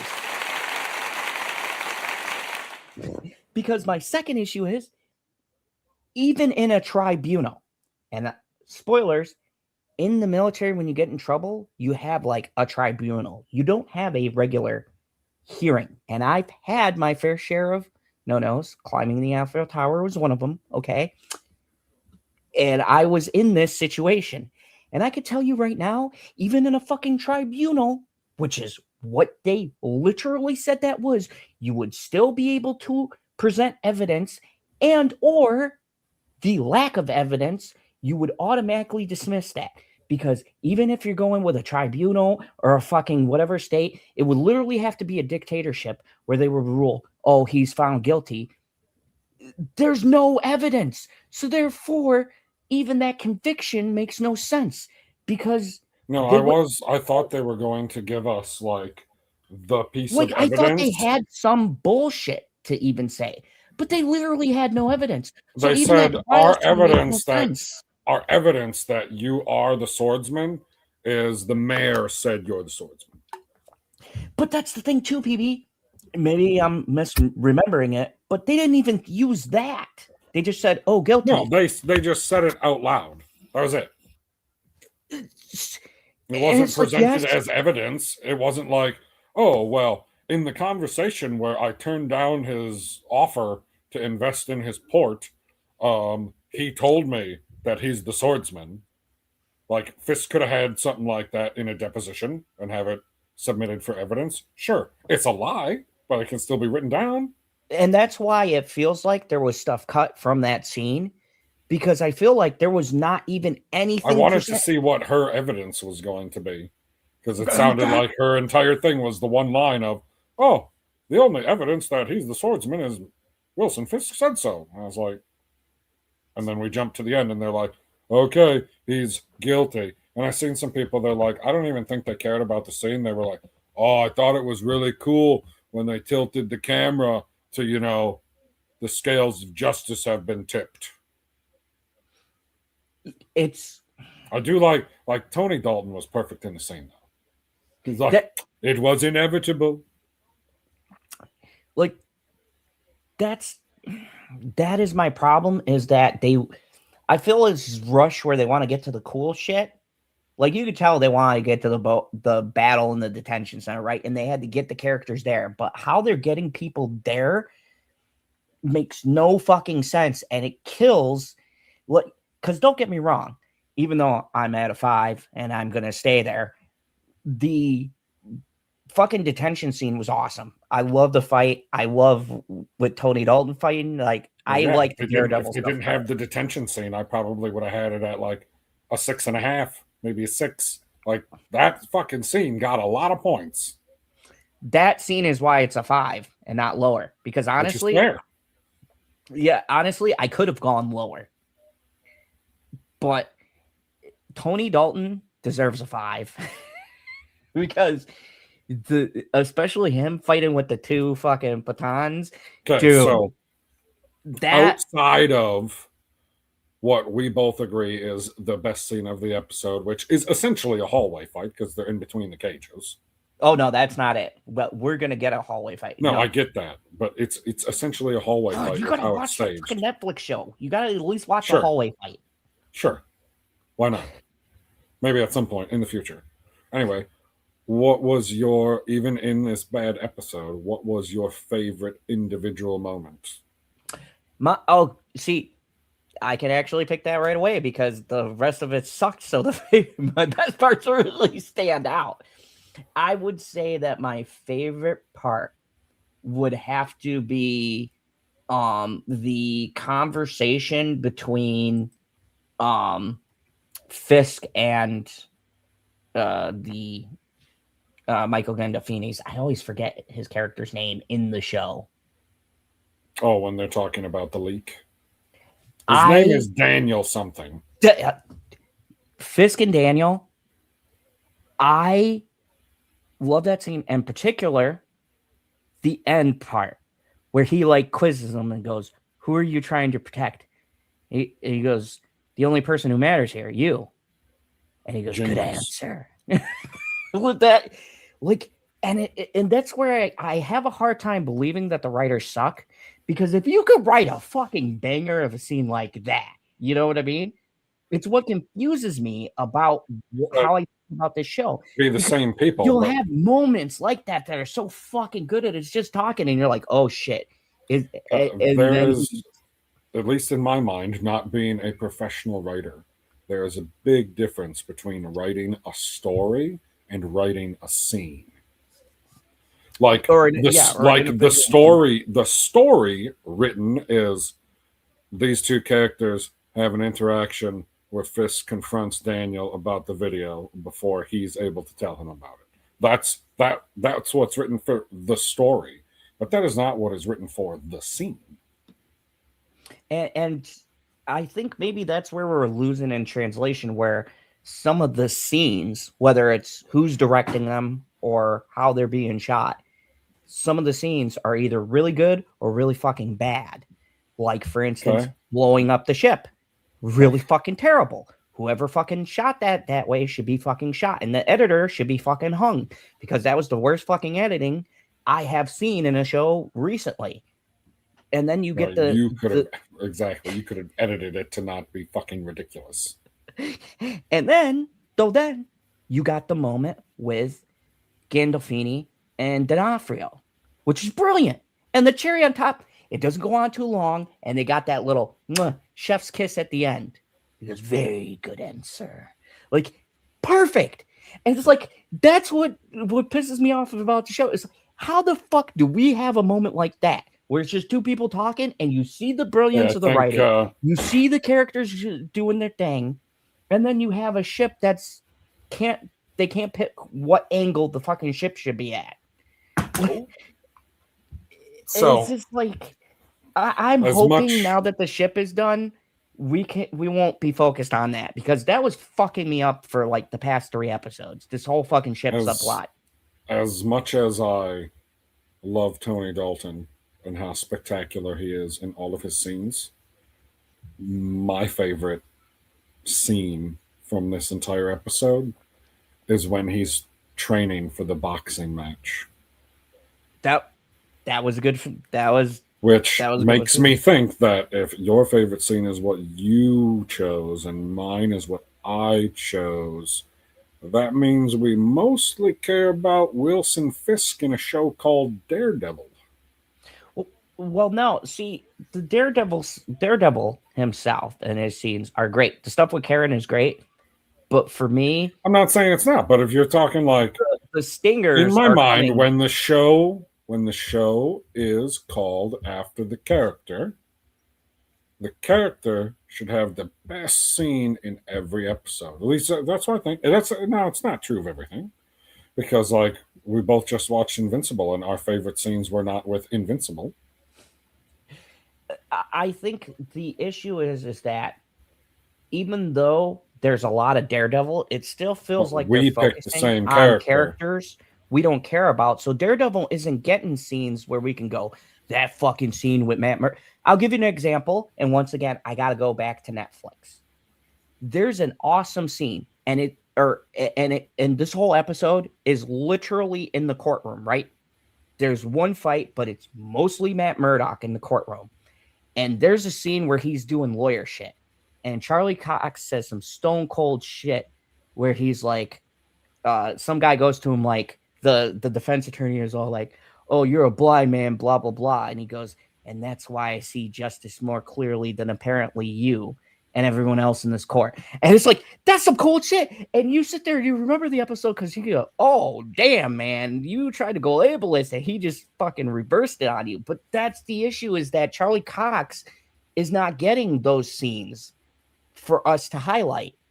Well, which brings up to your point in his show. That they're giving Kingpins the scenes to make him look like the Kingpin. Because, like, the guy was moderately passive-aggressive.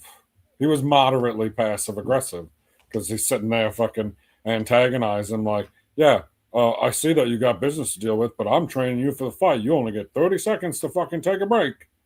And then, obviously, 30 seconds goes by, and he's like, what the hell? I didn't think that you were a quitter. And he punches that cocksucker so fucking hard, and he fucking destroys the mirror, and it's covered in blood. I mean, I assume he's dead, but I'm not certain of it. I'm pretty confident that he died. But there's no, it's not like you see the body afterwards. It's not like you see them dead on the ground the way that you saw the commissioner dead on the ground, which I was interested. I didn't think that they were going to do anything with that. So they made it look like he was in a car accident. Yeah. Which once again, I want to say that was a real fast moment. But I do appreciate them addressing that. See, this is what I'm talking about, where they do a good thing, where it's like, oh yeah, that would be a big thing if they found his head fucking crushed in. So I like that they do the opposite of Game of Thrones, and they give us those little details like, oh, they could have not said anything about the guy, right? And we could have just assumed he destroyed it, but they were like, no, he said it to look like a car accident because he's the mayor. There have to be consequences. Like, I like all that shit. And that's where I get on the positive train, where I'm like, that little detail, you don't have to shore that up for the audience, but you took the time to do it. So then it fucking confuses me when you could be that detailed about that thing that most of us probably just said, oh, he's dead. And they were like, no, this is how it enters into story. Like, cool. But then why the fuck can't you blow up the ship the right way? It's a mystery. This is the hard part about the show, is that I gave it a 5, yes. But on the whole, this is a different kind of 5. This isn't a Batwoman 5. Whoa. Which would actually be the highest number I ever gave that fucking show. Or a She-Hulk, which is every episode. Now, She-Hulk is like a 4. Even Batwoman was more enjoyable than that fucking abomination. Anyways, this isn't like that kind of a 5. Just in this universe, just this particular show, this is way below the standard that the show set for itself. Like, for me, and maybe people will disagree or whatever, I thought Born Again Season 1 did a phenomenal job with the shitty situation that they had, and I was thoroughly entertained by 99.9% of the episodes. I don't even think there was one where I would say I'd skip or anything. I've rewatched it. I don't know if you've rewatched. I've rewatched the first season, even getting ready to do the second season. No, I did not rewatch it. I rewatched it and I said, God damn, it was actually really good. I had a really great time.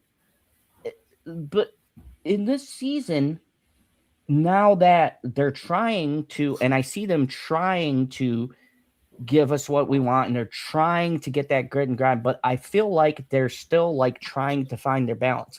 It's almost like it being a new show, like it's finally their show, and it's that sophomore stumble where they're trying to figure out what works, what doesn't. But even though I sound like I'm down on the show, I want you guys to know I don't think this is the worst show out there. I don't think it's a waste of time to watch this. I would say, honestly, where I'm at is that if you want to watch this show, you should probably wait till all the episodes are out. We're doing it week to week because content. But can I be honest with you?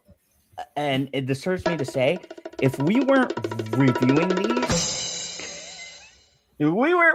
these weekly as a stream for people to get an idea, I'd honestly wait for this whole thing to drop.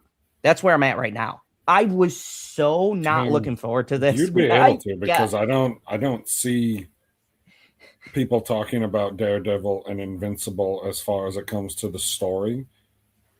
I obviously see thumbnails of people doing reviews and shit like that, and like, who's the strongest Viltrumite? What would happen if this person fought this person? Like, you see shit like that out there. But when you scroll through X and Instagram and everything else, it's not like you see people giving away spoilers for either of these shows.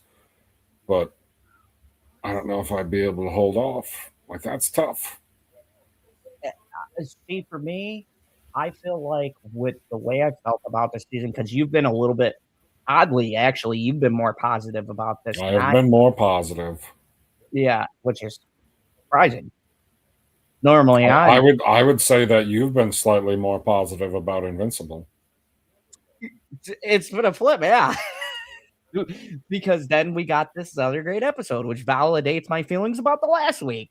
So fuck you guys who argued with me. And just think, with all of your negative comments compared to my comments, some people might say that you're not even a real Marvel fan, which is ridiculous. I don't understand. Like, you wouldn't be criticizing something if you weren't a fan of it, unless it's like, I guess, like, what I want to say, Ebert and Roper.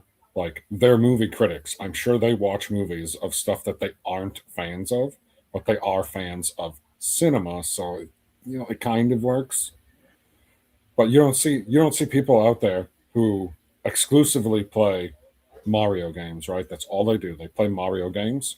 You don't see the people that just play Mario games like Pokemon sucks. Because why would you? Because you don't give a shit. And that's the thing I want to say, even with the lows in this show and how I'm feeling, this is still. There's lots of promise. And I'll give them credit.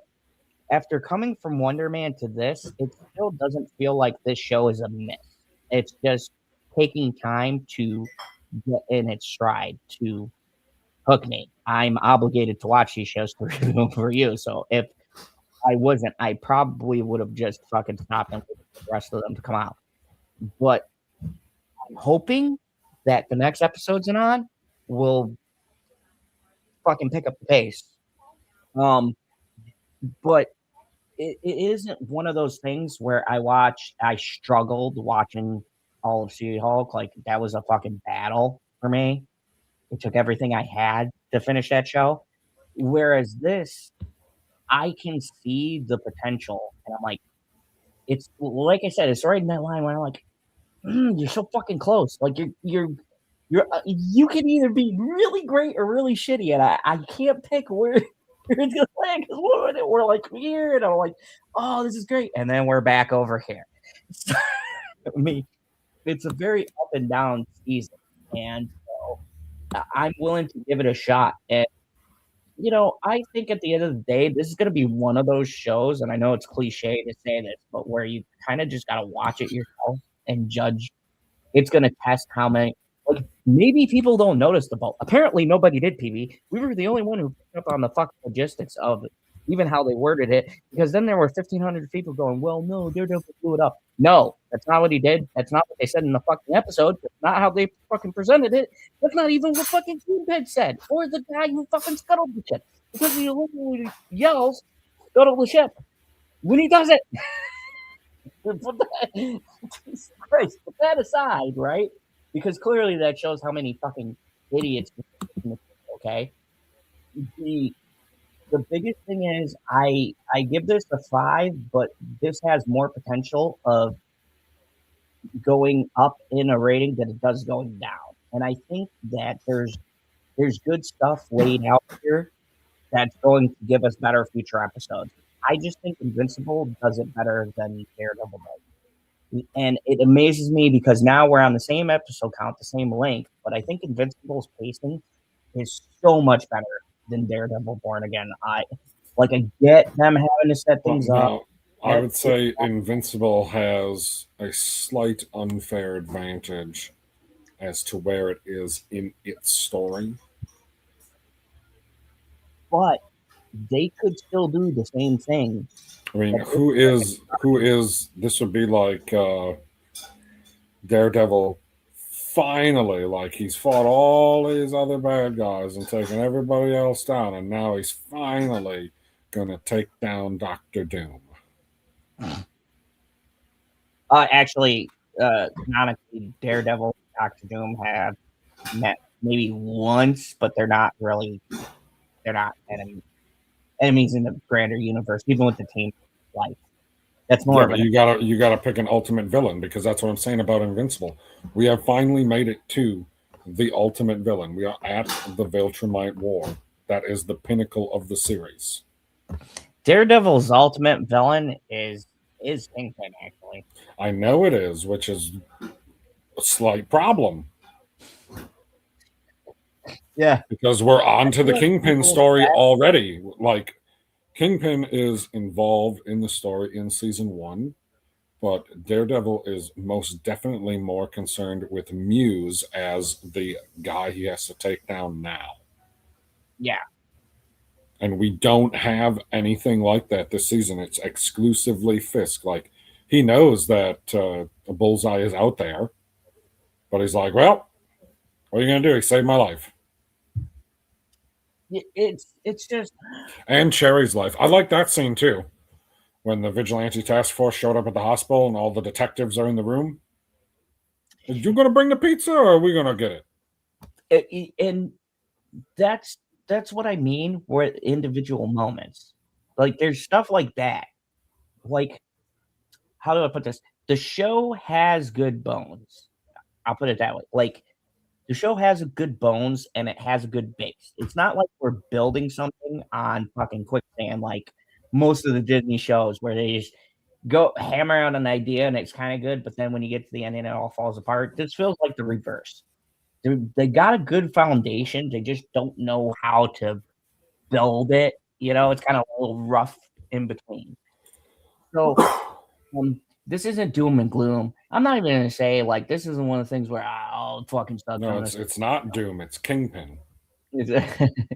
I just say that not every episode is going to land for me, and this is episode 2 is a 5, and episode 1 is a 6. So what did I give episode 1? I mean, episode 3 is a 5, episode 2 is a 6, and episode 1 was a 7 for both of us. So, actually, my scores have been getting lower. Oh, actually, which I'm hoping that we're gonna get to the next episode and rebound back. Like, I honestly want to put Daredevil on, because if you guys don't know, I'm gonna do a top 10 shows of this year, which is gonna be a fucking nightmare.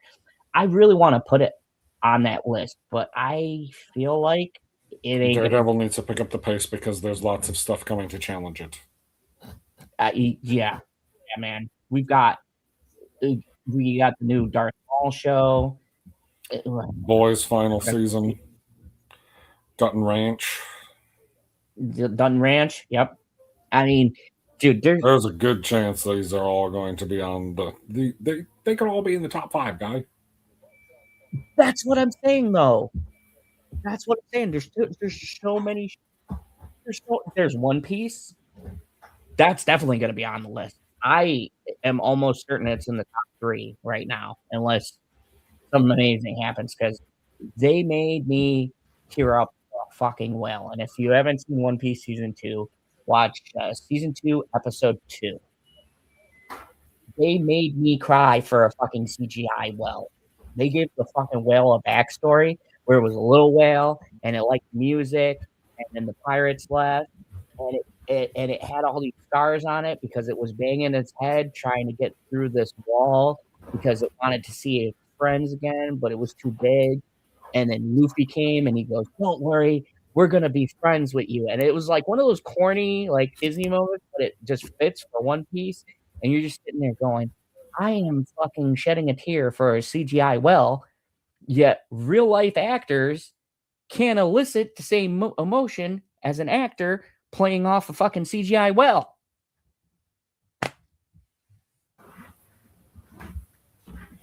Am I supposed to have some big revelation after that? Yeah, watch fucking One Piece. Dude, you know, my anime is pretty much Dragon Ball and It's Pokemon. not anime. Now you have no excuse. It's live action. You can watch season 1 and 2. Yeah, but it's based off an anime. But you can still watch it now because it's live action, you son of a bitch. And it's a great show. And it's crazy, kind of like you, so I think you like it. There's a lot of zany shit in it. Anyway, that aside, we got One Piece. Reacher's got another season coming up. Yep. I mean, fuck, Spoils. Man. We got House of the Dragon's gonna be back. The House of Dragons is gonna be back. I still got to put that Knights on here.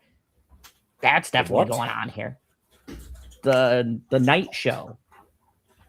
The Night Show. Why am I having a brain fart here? The one with the Knight and the Targaryen. Oh yeah, Knight of the Seven Kingdoms. Knight of the Seven Kingdoms, definitely. That's up like that was pretty right freaking now, good, man. Oh, spoilers. That's my number one right now. Now I'm saying it now because something could theoretically come and knock it off. But like the only thing I see knocking it off is if House of the Dragons is better, because that's my number one for right now. It is so the writing and the fact that they only had half-hour episodes and the mad lad who wrote that show. And God, it's so I don't know, man. It's so difficult. A show that has 6 episodes for an entire season, and they're not like hour-long. They're not an hour. They're like a half hour. I think the last one was the longest one. They are not very long episodes. Like I don't know if there's enough there. Because let's put it this way. Where Invincible is right now, like if that was the season finale and he's like flayed out, that's how much time we got with the Knight of the Seven Kingdoms. Like we'd be at the end already. Kings, or not the king, the Hand of the Kings, skull crushed in. Spoiler. But see, here's the thing that's crazy and what makes the show really good. I still feel with that short run and the short amount of episodes and the length, I still feel like I got a whole season. That's how fucking good the writing and acting is.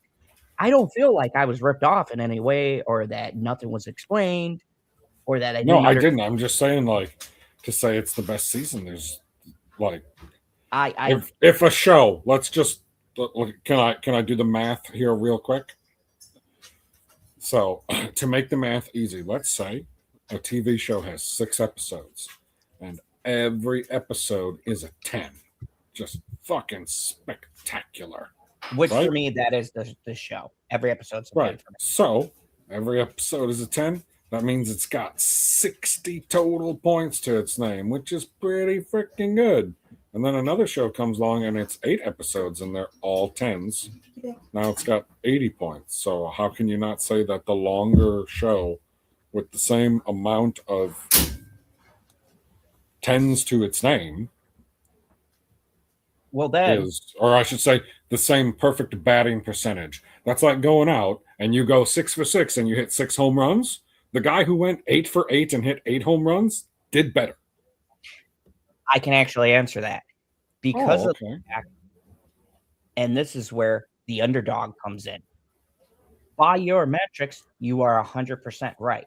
But I still give it to the show that has less episodes, less time, brand new, so more to prove. That, to me, ranks higher. How crazy? How do I pronounce that?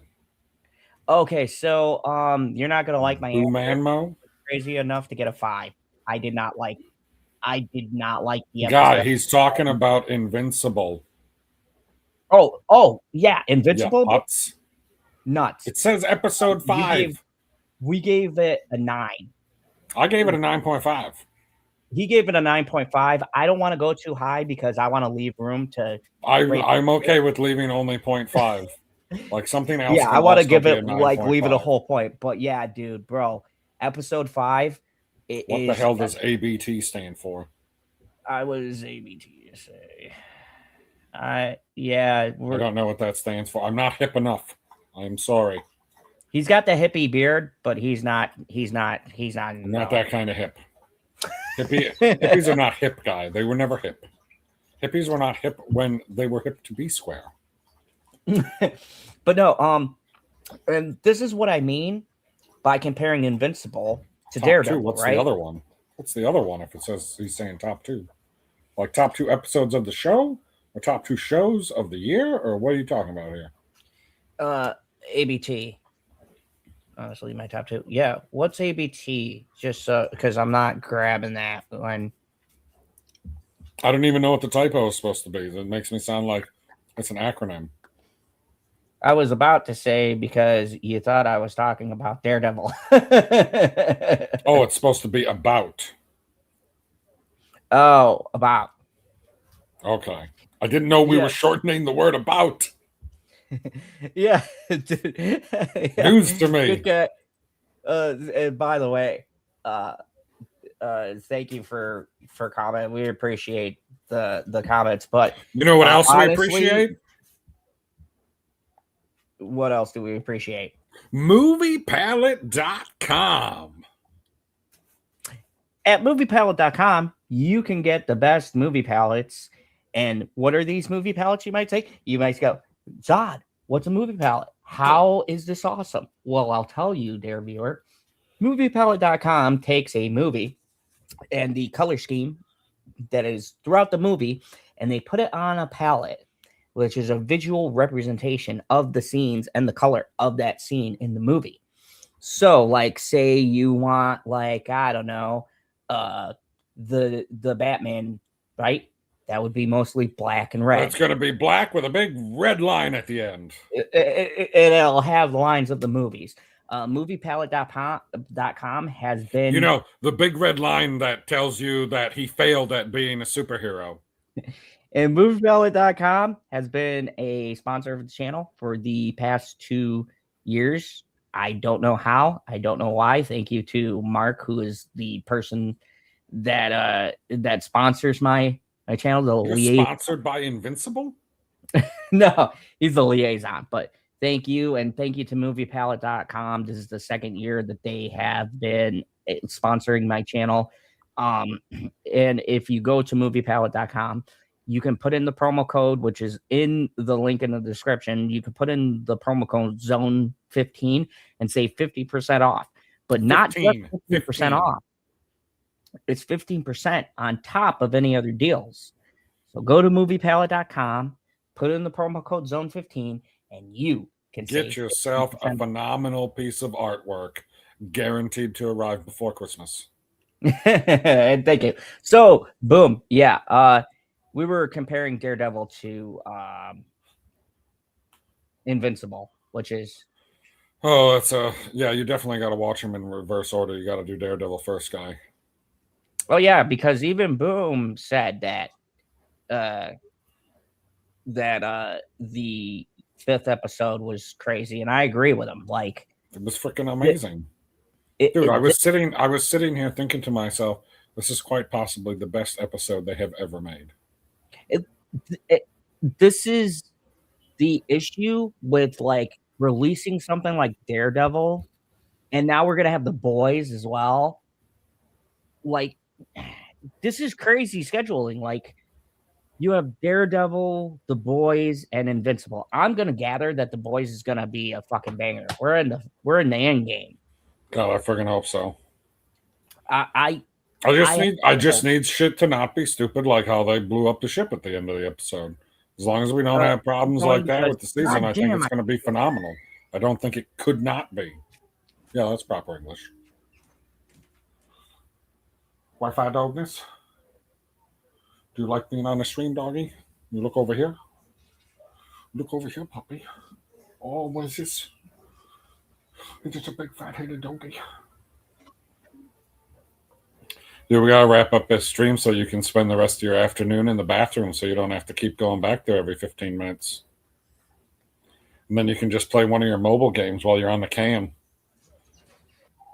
I know how you love your mobile games. Which I'm surprised that you don't have like a TV in the bathroom so that you can just sit in there and be drunk and be like, well, I can just sit on the toilet and then whenever I gotta pee, I'll just pee and I can just keep playing my game. So I just thought of what could dethrone the Knights of the Seven Kingdoms for me. I didn't even think about this, but I know this is going to be a big thing that'll probably make YouTube mad. But I just want to do a little sneak peek because we're basically done with the review. Watch Invincible after Daredevil. You'll have a better experience. Yep. That's how you do it, okay, guys? Don't be like us because you have to do double reviews. I did it the right way. Watch Invincible and then go into, or no, watch Daredevil. How about that? You watch Daredevil and then Invincible, but we'll review Invincible and then Daredevil. So here's the thing. Stream over. I am going to show you the show that I'm predicting show the show. My number one show of this year. And I almost forgot, but then we were talking about Daredevil, which leads to Spider-Man, which leads to my most anticipated show of this year. Hands down, it's not Game of Thrones. It's not all this other stuff. I'm going to show you guys my most anticipated show of this year that I think it's going to be a banger. It's probably going to be my number one. You guys should know if you're a fan of this channel. This is a show? Yep, just wait for it.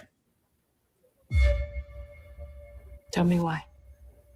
You already know how it ends. Well, then start from the beginning.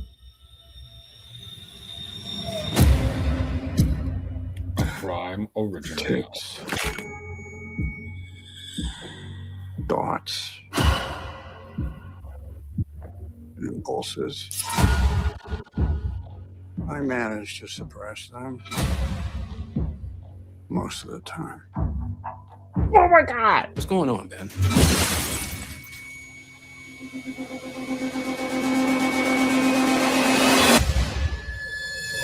Wait, what the hell happened to him? I beat up some guys in a bar. And then I got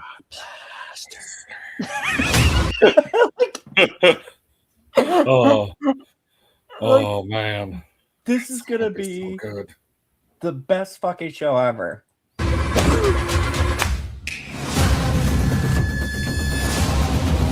I don't know the Mad Lad that Fire Noir.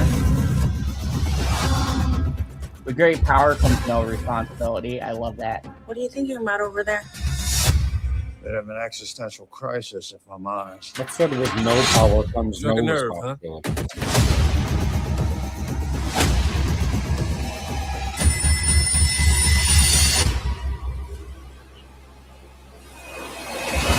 The Queen.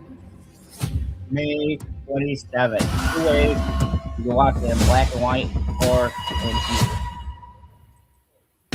What did you say? You can watch it in black and white or in hue. True hue.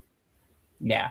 That is my most anticipated show of this year. I cannot wait. God, Nicolas Cage as Spider-Man in the fucking 30s. My TV time app so I don't miss it because I feel like I have yet to add that show. Dude, that is going to be the only show for me, at least, that could dethrone the Seven Kingdoms. Now that because if you guys don't know, you can even look at my fucking icon that I have here. This is from his great movie called Sympathy for the Devil. I am a huge Nicolas Cage fan. We even have the cardboard cutout. He's chilling in a corner right now, but Nick Cage is one of the greatest actors. If you have a difference of opinion, I don't give a fuck. Get the fuck out of here. Nick Cage, like, look, my YouTube goal in life, if they ever said to me, Zod, who's the one person you want to interview more than anybody else? Like, you got to pick one person. I can say quickly, without even a shadow of a doubt, Nick Cage. If Nick Cage ever came out on this channel, that's it. I'm done. There's nothing more for me to do on YouTube. I have done everything. My life's journey is complete. To sit there and have a fucking one-on-one with Nick Cage and to be able to talk to me, one of the best actors working today, and get into that mind space, because Nicolas Cage is somebody who, like me, myself, is passionate about the things he does. He puts all of himself into a role, good or bad. Shut up, guy. And to me, Nicolas Cage represents what acting and film and everything that I love about talking about entertainment is. Like, whether you watch a good or a bad Nick Cage movie, one thing is for certain, it's going to be fucking entertaining, because Nicolas Cage always brings something to a role that I believe no other actor on the planet Earth could bring, because they're not fucking Nick Cage. Like, he is a man, not like Jared Leto, who does that fake, I didn't walk during Morbius or whatever. And don't get me wrong, I have no problems with Jared Leto. He also friended me on X, so thank you, J-Dog. Whenever you'd like to come on the show. You're more than welcome to come on the show. Anyways, but Nicolas Cage is one of those Nicolas actors Cage is way better than Johnny Depp. Nicolas Cage is one of those actors, and I agree with Carmen. Him and Johnny Depp are in that league where they're the actors, those old school actors that give everything to a role. Like, look, here's a good comparison, right? With Johnny Depp, could you ever see anybody else doing Jack Sparrow? I couldn't. Then again, I would refer to Nicolas Cage. Maybe Nick Cage could do it, but it'd be a different Jack Sparrow. What I'm saying is that actor brings a certain thing that nobody else could follow in. And with Nick Cage and every fucking role he's ever done, I can't picture somebody else doing that role, because these great actors, I can picture a lot of people doing Edward Scissorhands. A lot. I mean, guess who the first one is? Huh? The first person that I would think of that could also do Edward Scissorhands. Who? God, no, I can't. Joaquin's brother. Why can't I think of his name? River. See, I would have been amazing. I disagree. Maybe Edward Scissorhands is open-ended because he doesn't talk, but I just think Johnny Depp brought something. He's got, when you watch that movie, there's ways that these great actors do things where I don't think other actors could do that, because it's specific to what the actor did in the role. Like the child wonderment, the innocence, the way Johnny can convey so much without saying anything. That's a hard thing to do. And it's just like Nick Cage. That's what she said. And it's just like Nick Cage. I can't picture anybody else making that shitty remake of The Wicker Man, but making it so fucking entertaining. What other actor do you know could essentially assault a bunch of women on an island in a bear suit and not get canceled? Because you look at the movie and you're like, oh, that's just Nick Cage being Nick Cage. Anybody else, they'd be calling the movie archaic and blah, blah, blah. But you're like, oh, no, that's just Nicolas Cage being Nicolas Cage. You see the actor and you go, oh, he's being Nick, that crazy Nick. I think we've diverted far enough from the stream. We have, this stream, we hit the almost 3 hour mark for, I think this is a very appropriate length, because Invincible is so great. There really isn't much I could play off of that. It's like, yeah, we agree. Everything's good. This episode's like great. And Daredevil is just like, there are so many things wrong that I think we both picked out almost everything the same. Like, there's, I would say just about. So, I mean, here's the thing. Watch Daredevil and then watch Invincible. Don't do what I did. Don't watch Invincible first. Don't, because then you're going to be going, I could be watching Invincible again. That's what I was thinking. Like, I could be rewatching the show and like breaking it down further with what scenes are so great and stuff. It feels like, oh, I got through Invincible just to breeze through it. And then I was like, yes, like in Ghost Rider, I agree. No, I watched Agents of S.H.I.E.L.D. Can be Ghost Rider like Nick Cage, yes. 100. Nobody can be anybody like somebody else, which is untrue. Because I bet you fucking Frank Caliendo can play all these parts. You shut your mouth.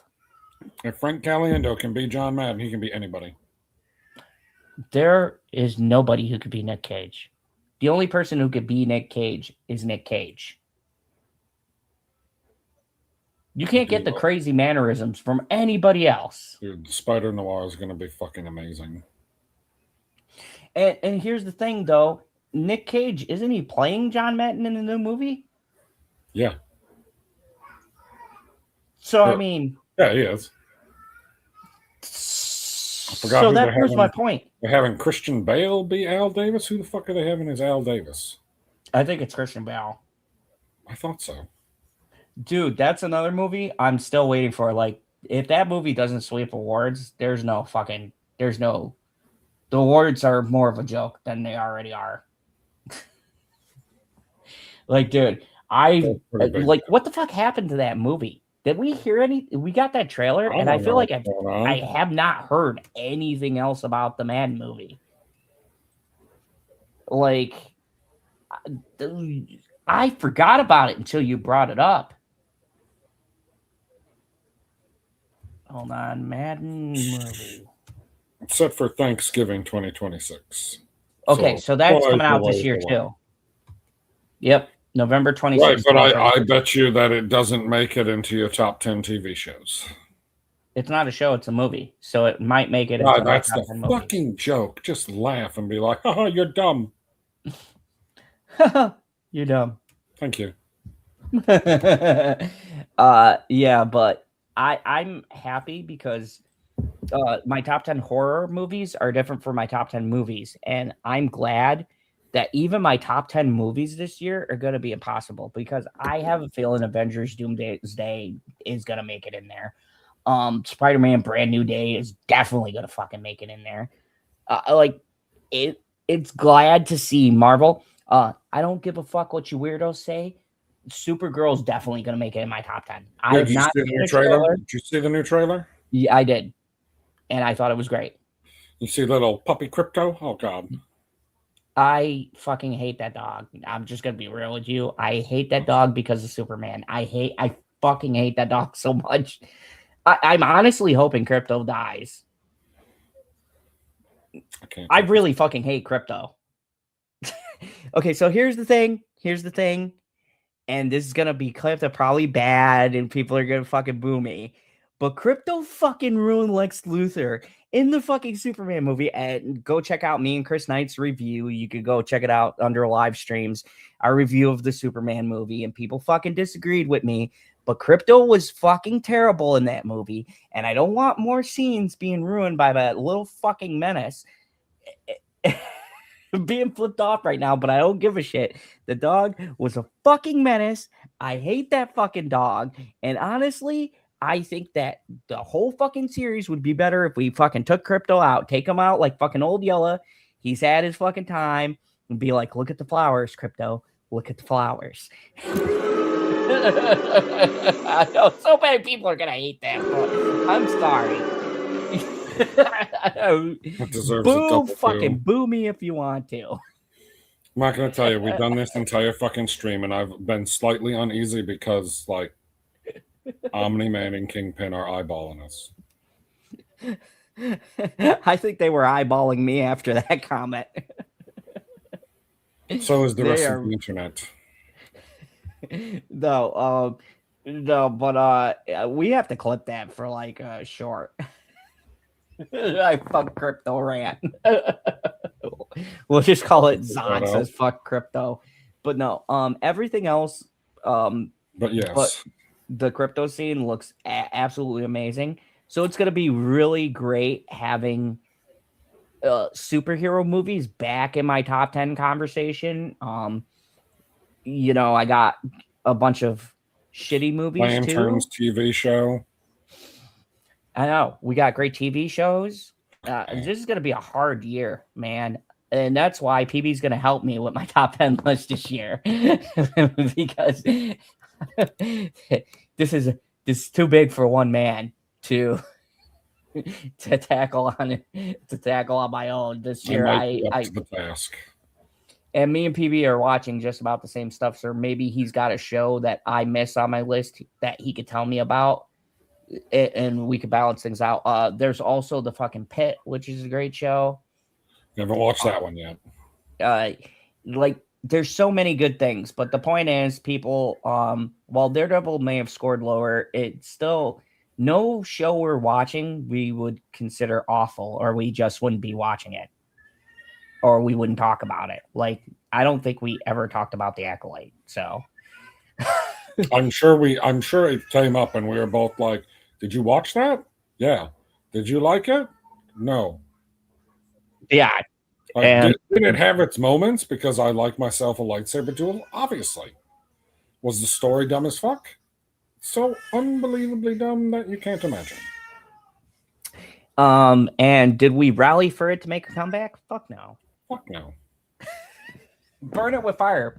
I like to pretend in Star Wars universe and canon. If that could be somebody's fever dream, that would be great.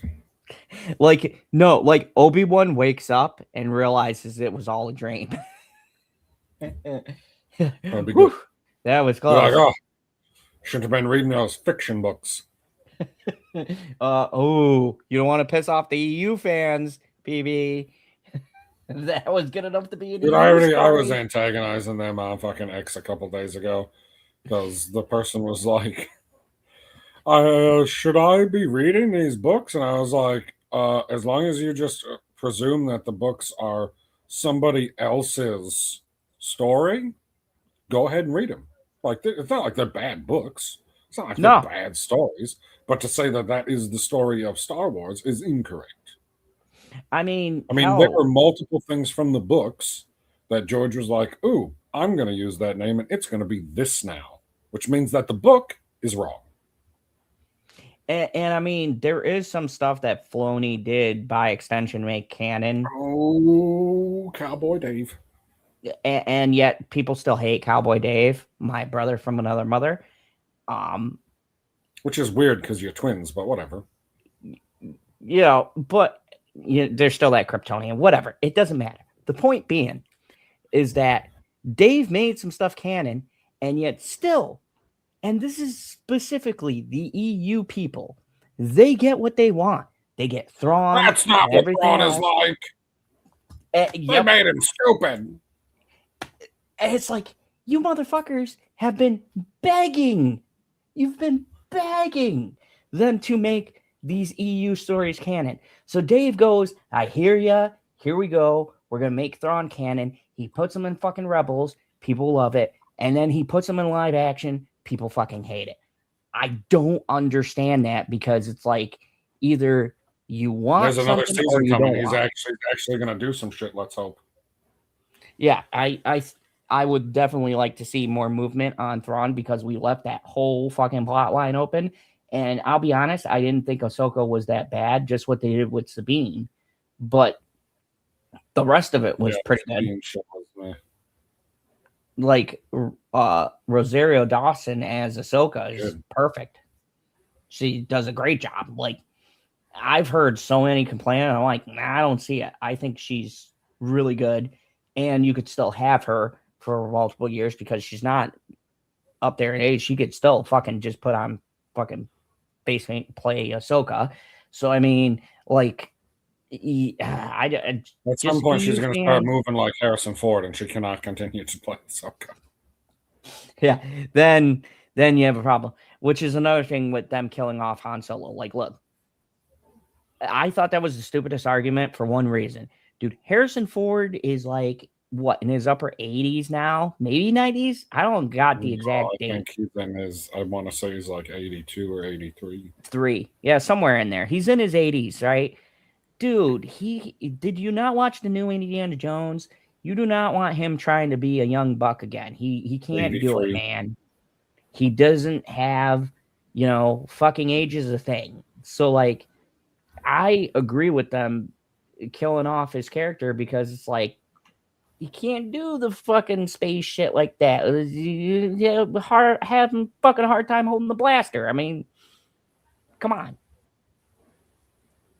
Anyways, I'm not going to. You need to wrap up this stream. Yeah, I'm sorry. We got deterred, but I thought you would want me to expand because it's Star Wars, and we all know how you love Star Wars. So I do. Okay, so we hit everything. We have Marvel, we have DC, we have Star Wars. I think we got everything in this stream. Dude, they're making a new Stargate show. Oh yeah, and Stargate.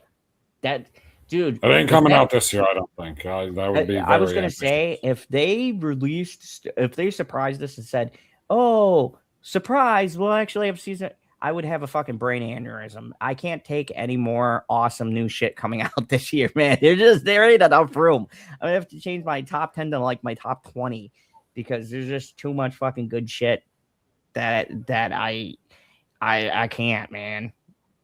Movies are just going to be tough. There's just so many good fucking movies, man. And we're not even anywhere close to the end of the year. We're not even fucking close. But anyways, I got to go see my lovely lady. Thank you, everybody, for checking us out. Hopefully you enjoyed the stream. Invincible was a 9. The episode 2 of Daredevil was a 6 for me. And the episode 3 was a 5. And yeah, we'll come back and see us again. And hopefully we're going to be doing Daredevil, Shadow of Maul, and fucking Invincible is going to be. Shit is in fact going to calm up. Yes. And I do not need diapers. My little dictator is 19, so I'm past that. This is the diaper guy over here.